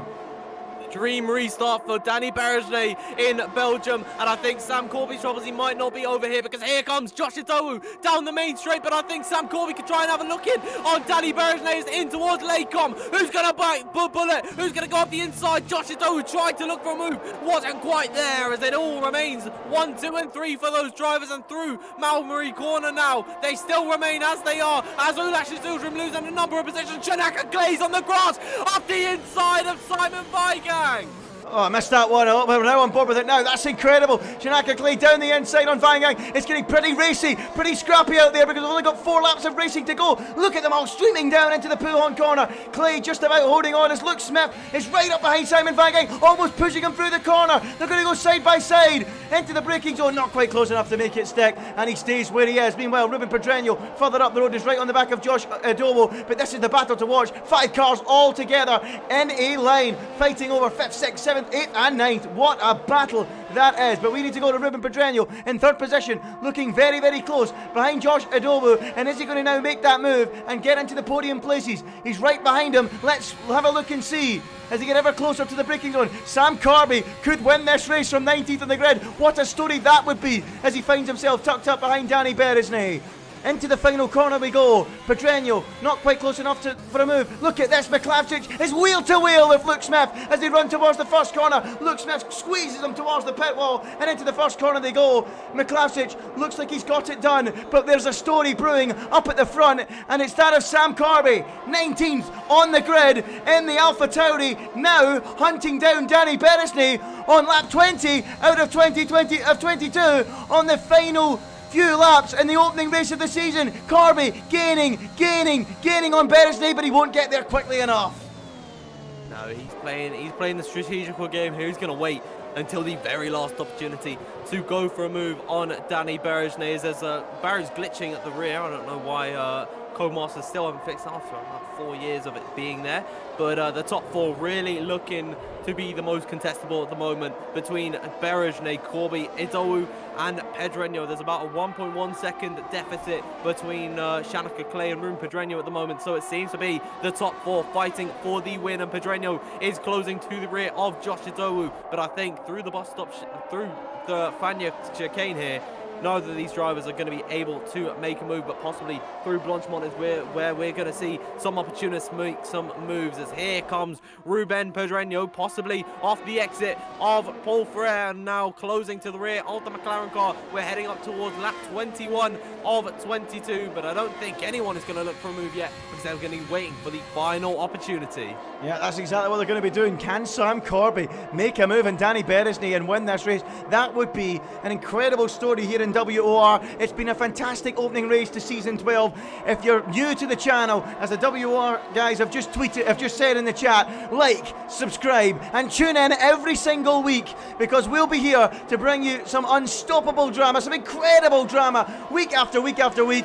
Oh, it's been a fantastic start, and I'm sure it will continue all season long. We'll be here every week on Sunday nights from 7 p.m, myself and Dan. It's been a cracking opening race of the season, and we still, with 2 laps to go, have no idea who's going to win this race. But Josh Idowu is now right behind Sam Corby. Sam Corby's right behind Danny Berejnez. Is he close enough for the move? No, he's not. But Corby really fancies his chances of pulling off a famous win. Can he do it? A lap and a half to go. 10 kilometers left. Oh, I'm not sure how I'm feeling right now. I'm feeling all kinds of emotions at this point. These drivers have put on a spectacular display in this race so far, and now we are going to see it all come to a climax as we approach the final lap of the Grand Prix for the penultimate time. They're flying through Pouhon, and Danny Berejnez, surely he's going to be the most nervous out of all drivers, because he's going to be suffering attacks from Sam Corby, Josh Idowu and Ruben Pedreño, and I think Josh Idowu might try and go for a move early on here, as Ruben Pedreño's got a penalty. That's going to be crucial to the end of his Grand Prix, as now only the top 2 in this affair have not got a penalty to their names. That means they have more to lose than these drivers. They've really got to keep their wits about them, as Danny Berejnez done a spectacular job of clearing Sam Corby by 0.8 of a second on this lap, and in towards the bus stop chicane for the penultimate time in this Grand Prix. We're going to have one final bout. Ring, ding, ding, there you go. The bell has been struck and the gloves are off for the final lap of the first round of this championship. 0.6 is the gap between Danny Berejnez and Sam Corby. Can Corby have an answer to the dominance that Berejnez put up so far this race? It is all going to come down to this, as for the final time they run up towards Eau Rouge and Radion. Danny Berejnez leading Sam Corby up the hill. Can Corby get close enough? DRS now enabled for the AlphaTauri car, starting 19th on this grid, and it's all come down to this final moment. But I think it's all gone for him, as Berejnez holds on to the lead. It was absolutely incredible from Berejnez, that middle sector, to keep himself in front. As we now look at this, Weigang, McLavsic and Smith all battling like crazy over 7th, 8th and 9th. And look at that, Smith now thinking about a move up the inside of McLavsic. He's not quite close enough. Sam Corby, he's ran a great race, but I think it's just one step too far to get ahead of the seasoned veteran that is Danny Berejnez. We'll keep an eye on them for the final sector, but he was draining that battery. Ruben Pedreño, meanwhile, not quite close enough to Josh Idowu on this final lap. But look at Danny Berejnez, he's still got 44% of his battery. He's used it wisely. His middle sector was sensational in the previous lap. He's holding his own here. He's holding firm and keeping Sam Corby at bay. This is the last chance on the final lap of the Grand Prix. Has Corby got anything left? He's trying to drain the battery to get closer and closer, but it looks to me like Danny Berejnez has got all the answers he needs. It's been a magnificent race. We've had rain, safety cars, so much has been flung at these drivers, but it's Danny Berejnez that's coped best of all. He's coped brilliantly, and the Ferrari driver in the prancing horse gallops round the final corner, heads up to the line and wins the opener this season here in Belgium in WOR. It's Danny Berejnez on top. It's an incredible performance for Sam Corby. From the back row to the front row, he finishes second and on the podium, and Ruben Pedreño completes it in P3. Tom Martinez has ended the race in 4th. What a finish for him. Josh Odowu, Alvaro Caraton, Shanaka Clay, Primoz Miklavsic, Sam McBride and Simon Vigan complete the top 10. Wow, Dan, what a race to open the season. Scenes down at WOR. And if you don't want to miss any of this, then you can like and subscribe to be caught up with all of the WOR action to come in this season. What a race, and I think the stewards will be very, very busy, but surely Danny Berezny, that win is going to be kept by him. There's no way they can take it away after such a spectacular performance. The in-game fans have voted Sam Corby as their driver of the day, and I'm going to agree with them. He celebrates P2 on the podium after starting 19th and being eliminated in Q1. Fantastic race. What a race. What a victory for Danny Berezny. These drivers had so much flung at them, but it was Danny Berezny that dealt with it best. He takes the victory for Ferrari. The Hungarian driver wins in Belgium. Sam Corby, well, usually the winner is the happiest man on the podium. I don't think that's the case today. Sam Corby from the back row of the grid comes home in second. What a result for him. Well, who would have predicted that finish to this Grand Prix? Nobody would have said that would have been your top 10 come the finish. Let's have a look at it then. Danny Berezny, the race winner for Ferrari. Sam Corby, look at that. 19th on the grid to second for the AlphaTauri driver. What a performance. Two pit stops and 3 pit stops for several drivers. He only made one, and he made it work. Ruben Pedreño was third. Tom Martinez incredibly up in fourth. He's fourth in the championship. What a start for him. Josh Odowu finishes the race in fifth, with Alvaro Caraton sixth and Shanaka Clay in seventh. Primoz Miklavsic, he was P8, and Sam McBride was ninth, and Simon Vigan completed the top 10. Outside the points, Luke Smith, Louis Welsh in 12th. Jeffrey Ritchie was 13th, Piotr Stachulek was 14th, Jari Fitz was 15th, Dylan Warren 16th, Simon Perigny 17th, Ulas Ozeldrum all the way down in 18th. No points for either Haas after having the front row locked out. Jack West crashed out, created more drama after he crashed at Malmedy, and Jake Benham, the major talking point, retired from the race because he was disqualified by the safety car. What a crazy race, Dan. Let's digest that. That was nuts. Nuts. What a victory, though, for Danny Berezny. Despair for Benham, delight for Berezny. Absolutely. You really do have to feel for Jake Benham. He worked really hard for that race, and he really did have the commitment by the end of it. But the game's just, I don't know what it did there. I wasn't actually watching at that point as to, you know, Jake Benham's whereabouts. You know, I was looking at all the drivers coming into the pit, so it's really unfortunate that for him it had to end that way. But it really does just come to show how difficult it really can be, and you know how punishing this all can be, because it all can come unraveling at any moment in time. So it's just unfortunate that it had to be such a high caliber driver and someone who had probably one of the best shots to win this race today, but it just was not meant to be, and I really do feel for him. Yeah, it did look like it was going to be between Berezny and Benham. They got the strategy right. They breathed it out when the track began to get wet, and they made it work. And it's frustration for Benham because it did look like those two were going to really battle it out for the victory. But he is a champion. He is the current reigning champion. He will bounce back from this. It's a sickener for him, no doubt about it. He was looking good to fight with Berezny for that victory. But there you go. It just shows you, as you say, Dan, things can turn quickly. To execute the perfect race, it is a lot harder than it looks. These drivers make it easy. And there you go. One crash for Jack West. Safety car comes out. Whether it's a lapse of concentration from Benham or the game messing around with him, whatever it is, it just shows things can go against you from time to time. And that's a real sickener for him. But what a race we had. Safety cars, crashes. We had drivers making 2 and 3 pit stops in a race that should only be 1 pit stop. And none of them could get the strategy right. It really did play games with them, Dan. They were in early on for inters, and some of them, Jeffrey Ritchie and Alvaro Caraton in particular, were way too early, weren't they? Yeah, it was just, it was shocking really to me that a driver like Alvaro Caraton, that's been in the F1 Esports series since about 2018, I think, it's a bit of a rookie error. I don't like to use that term, but it really was just silly to come into the pit so early when it just started drizzling. It was still dry on track. They saw the first sight of rain and they just reacted way too quickly. I think they just jumped the gun, and they really paid the price for it. Yeah, that's a real shocker. But What about your driver of the day, Dan? I mean, I think we don't even need to do driver of the day. We don't even need to ask anyone in the comment section, but I'll ask you anyway. Who is your driver of the day, folks? But hands down, Sam Corby. What a performance. One stop, only man to do it, made it work, braved the conditions, back row to the podium. Sensational. Sam Corby.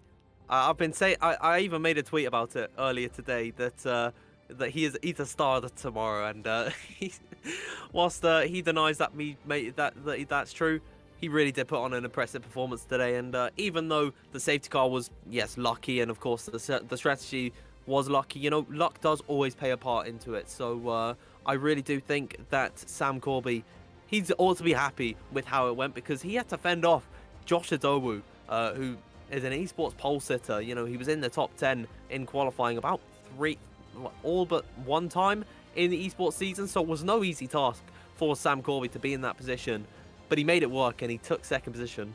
Yeah, he almost managed to get the victory, but I think that shows the class of Danny Beresney, leading from the front, under pressure, but that's penultimate lap in the middle sector.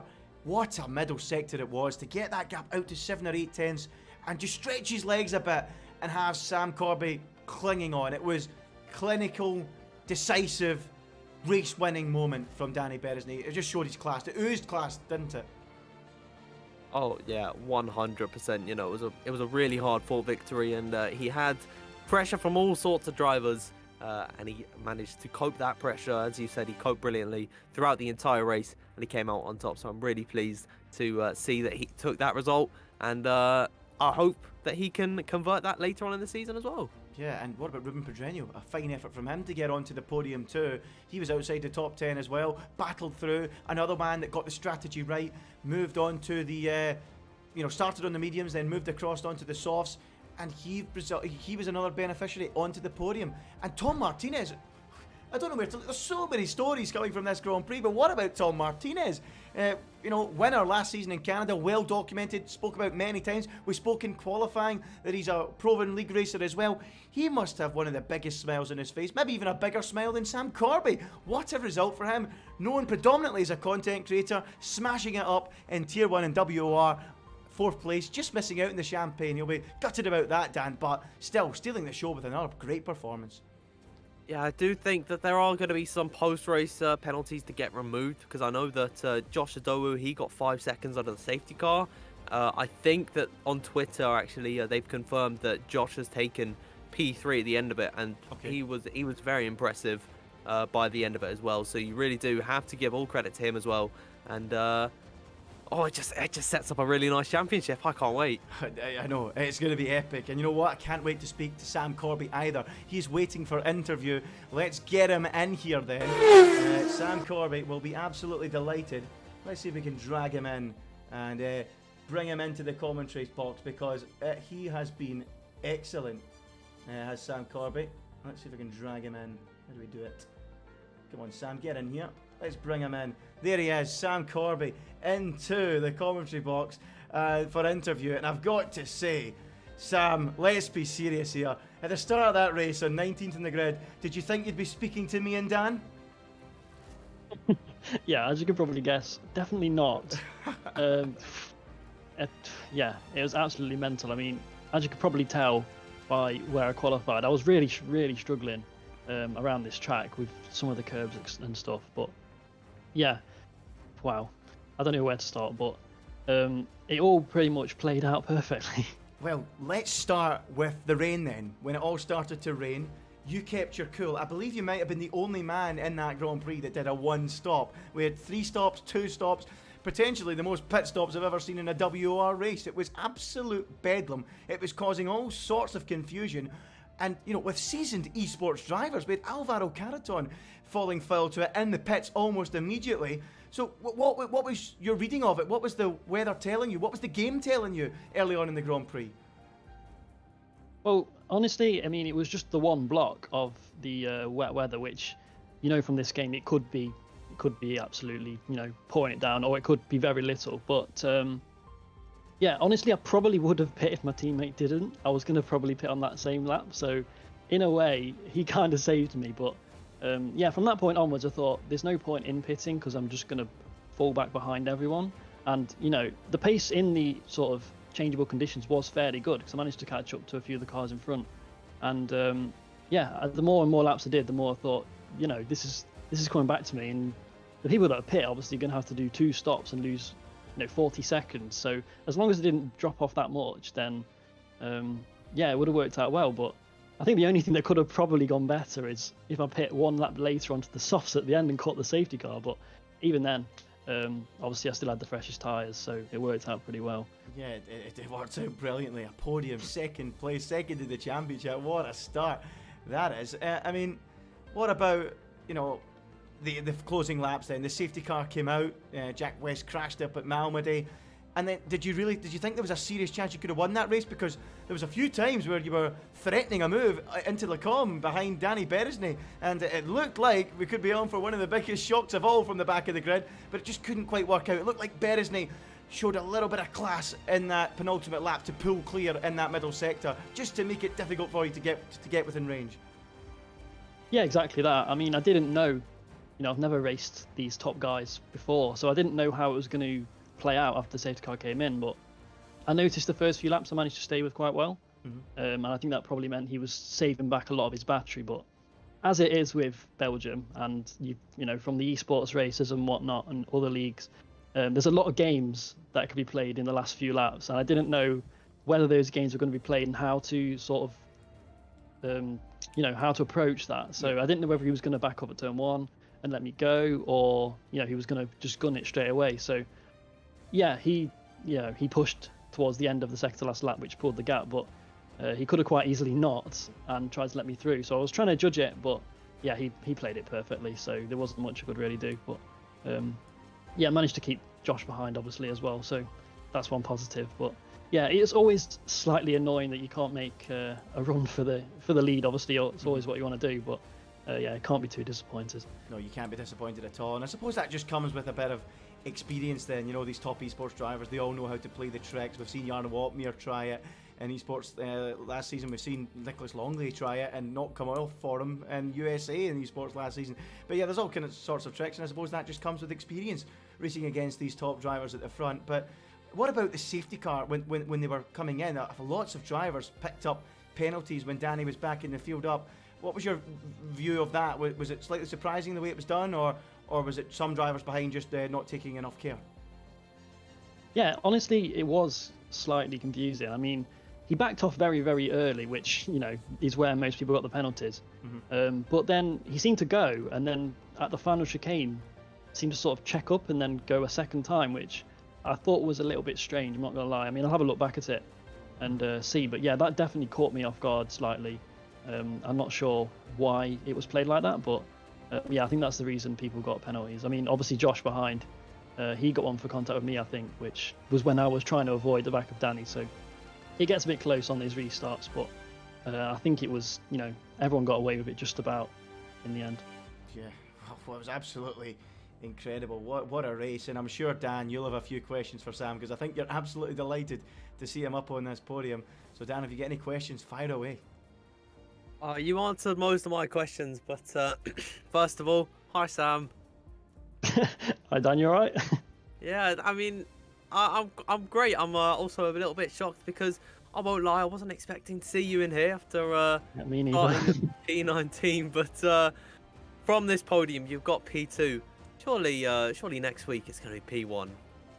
Well, yeah, you know, maybe starting P20 to P1 rather than 19th to second. Maybe that's how it works, but yeah, we'll see. You gonna squeeze any YouTube content out of this one?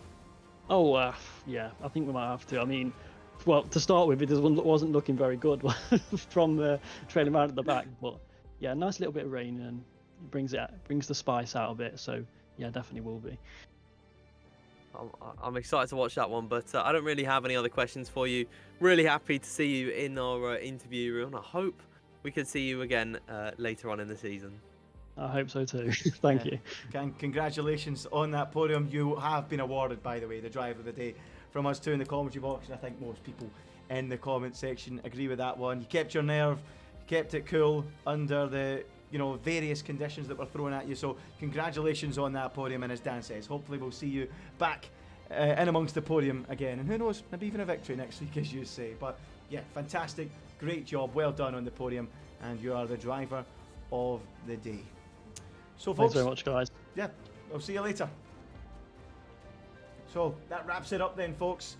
That is the first race of the season. And, Dan, it has been... Oh, silly me. I made a mistake with the thing. Give me a minute, folks. I'm still getting used to this. I'll go back to the interview and fix that up for you guys. But yeah, I mean, great race, Dan. Hats off to Sam Corby. He sounds delighted, doesn't he? And quite rightly so as well. Yeah, he really did work hard. And I think he deserved it in the end. And it all worked out for him. So I'm really pleased that he got the result that he deserved, because I've known Sam for quite some time. You know, I commentated on a league, HTA Elites, back on the 2019 game. He was the champion that season, so he's come a long way from HTA to WOR and getting onto the podium, and I'm really hoping we can see more from him. Yeah, hopefully we can see more from him, and hopefully we can see more dramatic races like that. An absolute thriller to open up the WOR season in 2022. What a season we've got ahead. It's just brilliant. So many stories from that opening race. The weather, the safety car, the drama with strategy, and I'm sure we're going to have plenty more of the same to come. And if you've enjoyed what you've seen tonight, folks, be sure to like the chat, the video, comment, and of course subscribe and to see more of this content. There'll be more coming out every week at 7 PM on Sundays throughout this championship. A fantastic opening race of the season. And if you want to check myself and Dan out, be sure to check us down below with the Twitter handles. On Twitter we release various contents and highlights from the races that we commentate over. So be sure to check that out as well. But that's all from myself, Ginger Andy, and Dan Field tonight. It has been a cracking opening race. Well done to Sam Corby, and congratulations to Danny Beresney, who opens the season and 2022 with a victory in WOR. That's all for now. We'll see you next week. Bye-bye. On his debut, Jarno Uppbeat wins at Spa. It's Martinez in Montreal. David beats Goliath. It's a true underdog story. John Evans wins at Mexico. And it's Super Sam Corby who takes the PlayStation Championship. FRA Ronhard takes his first WOR Championship. He is your Xbox champion. And Jake Benham is a two-time WOR champion. Stop it! Around the outside of line shadow is contact again. Rodha is around. Melanie, surely is going to win here at Abu Dhabi. He does! 16 races across 5 continents. From Brazil to Belgium and Bahrain to Britain. Soon this story starts. Across 3 platforms, hundreds will begin the quest. The quest in search of glory and the right to be called a WOR champion. Lights out, and we're racing in Season 12.